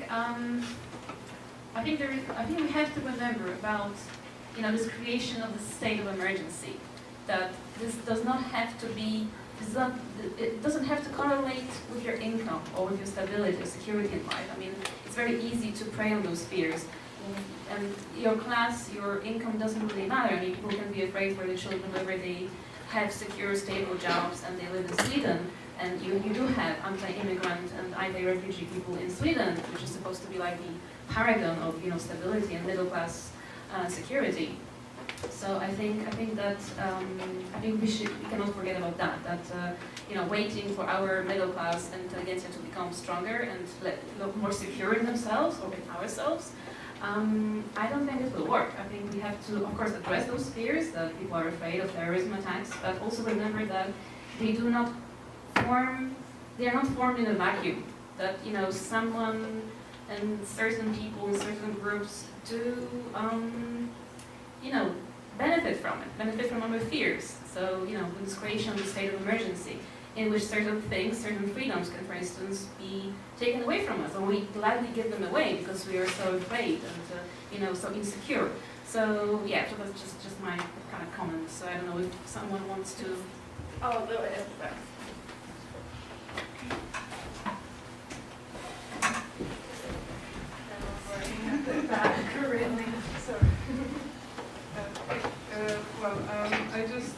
I have just to excuse myself first because I was late, but I was actually watching a documentary about Danish soldiers in Afghanistan, so I'm sorry for that, and that's why, I just wanted to ask you, first of all, I will tell you that I actually work for Amnesty International for about a year, and I have a Vietnamese friend, but on the other hand, I was somehow very hardly against Turkish people in Poland because I had some situations going at night after work and kind of being almost sexually assaulted by them, and it was just a group of those people. On the other hand, I have a friend from Nigeria who was attacked by a couple of Polish people just at night, and I have a friend who has to take a taxi always when we go out because she's black and nobody will ever want to go like this, being black in Poland, because she knows stories other than I don't. But what I wanted to say is that looking at this issue, I find it very bad that we can only focus on the side of migrants coming to Poland, and then we just look at those sad pictures and we see camps, and we don't see what's after that, and that's why Polish people are mostly afraid. So my question would be, how far can you trace the stories of people living in Europe, and how much can you tell about them actually associating with Polish people? Like, I have some friends, and I think this discussion should follow more likely on us being friends here in Poland, and understanding that multiculturalism means that we talk to each other. And so first question is, how far can you trace the stories of people coming here? And the second thing would be, what is the exact cost of keeping an immigrant? Because it's not a question of whether we want it, whether we like it. It's a question of how can we cope it, and how can we tell that it's actually not a bad thing, but it's just a question of compassion and understanding other cultures. But from the perspective of actual Europe, not just the migrant crisis, because for me, the worst thing people do is just show always, with the marijuana issue, just people having this sicknesses and being cured, and sad children being cured with marijuana, but there's always a counter argument that, it's just you're showing sad people to get fun. And here it's kind of similar. We just show the sadness, but we don't show the actual outcome. And I think about the outcome is the most discussion. So if you could tell me, just thank you.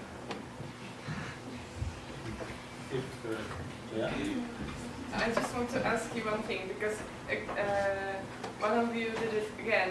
There's immigrants are not refugees, and refugees are not immigrants. Immigrants go somewhere else from their country because they want to get a better job, because they will study in Poland, because they have, I don't know, a boyfriend, girlfriend, and refugees are running away because their life is in danger and they wouldn't run away from their country if they weren't forced to. So I just really want to ask you not to make this... not to have these two concepts, you know, like mixed, because Actually, I have like an you could... explanation for that, because for me it's the economical thing always. It's just the worst economical situation is there, and it's dying. I know it's dying, but people are also kind of going out of dying situation somewhere else. So, well, I'm sorry for not saying refugee, but No, it's not about the... like, look, for me, it's a little bit But it's an more, important point, and they want to Sorry. make their point now, so let them. Yeah, so first of all, like speaking of migrant, refugee, like you could look up John Green talking about this, I think most of you know John Green. Just look him up and go to YouTube, type John Green on refugee crisis. That's first thing, like, well, you'll get a good picture as well. On the other hand, anyhow, like, you're definitely right. Like, there is something about, like, okay, we receive those people from different cultures, let's say, different habits, different behavior, and so on and so forth, and what next? So it's not also a burden on the host society, but it's also something which also refugees should accept. Like, okay, I'm here, it means that I have to become a part of this place. So, and of course, like a refugee by himself, or whoever, even a migrant, right, wouldn't do that like immediately, and will just, let's say, oh, I live now in a building, let's say a block, where I'm gonna knock to the neighbor and say, give me some sugar.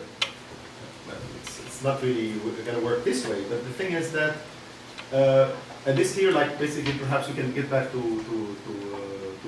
Mr. Piotr, when he said, basically that, you know, the money should be directed to the right place. Perhaps in your opinion was at that moment the intelligence, correct? It was just an example. Yeah, an example. No, I'm saying like that, the word which was used. But the point is that directing the money to the right place, how about we just like enrich or enhance or make it better the integration programs everywhere, whether in Poland or in any other place.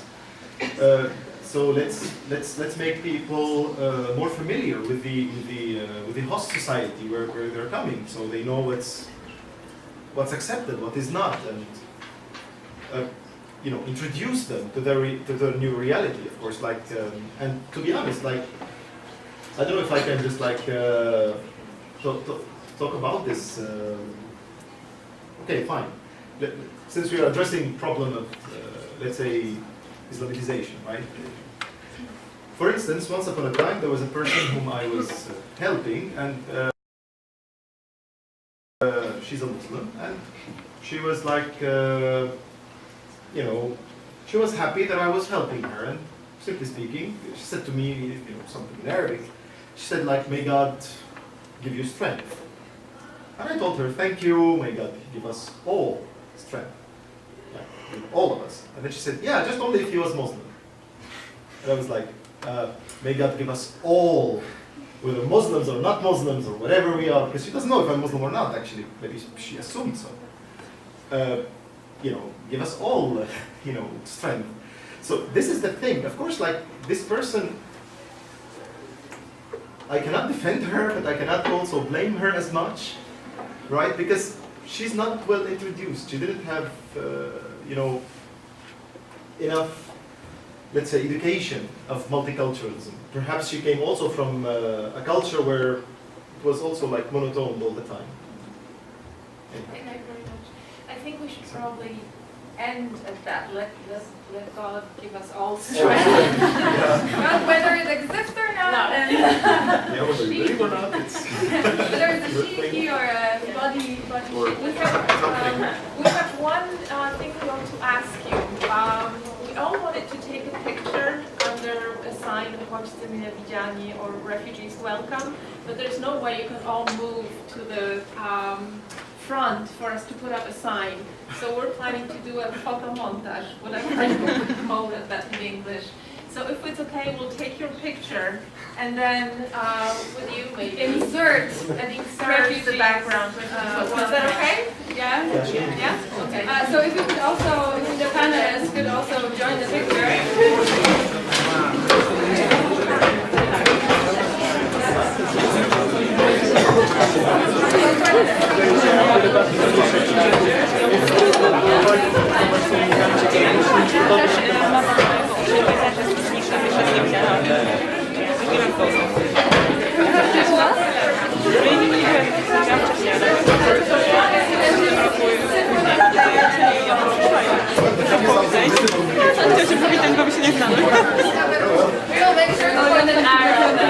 This is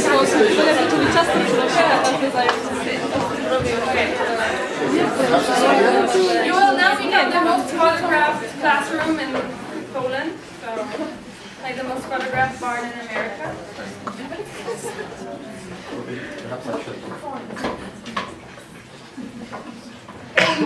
Sing "Welcome Refugees." Everyone has to have a facial expression that says that. Okay.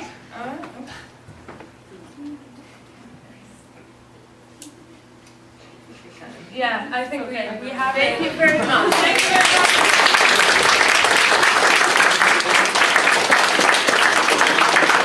Before you go home, just one quick announcement. I would like to thank the organizers on, I think, our behalf, Krystyna Mazo and Magda Usiekniewicz, for organizing this event in such a short notice. So thank you so much.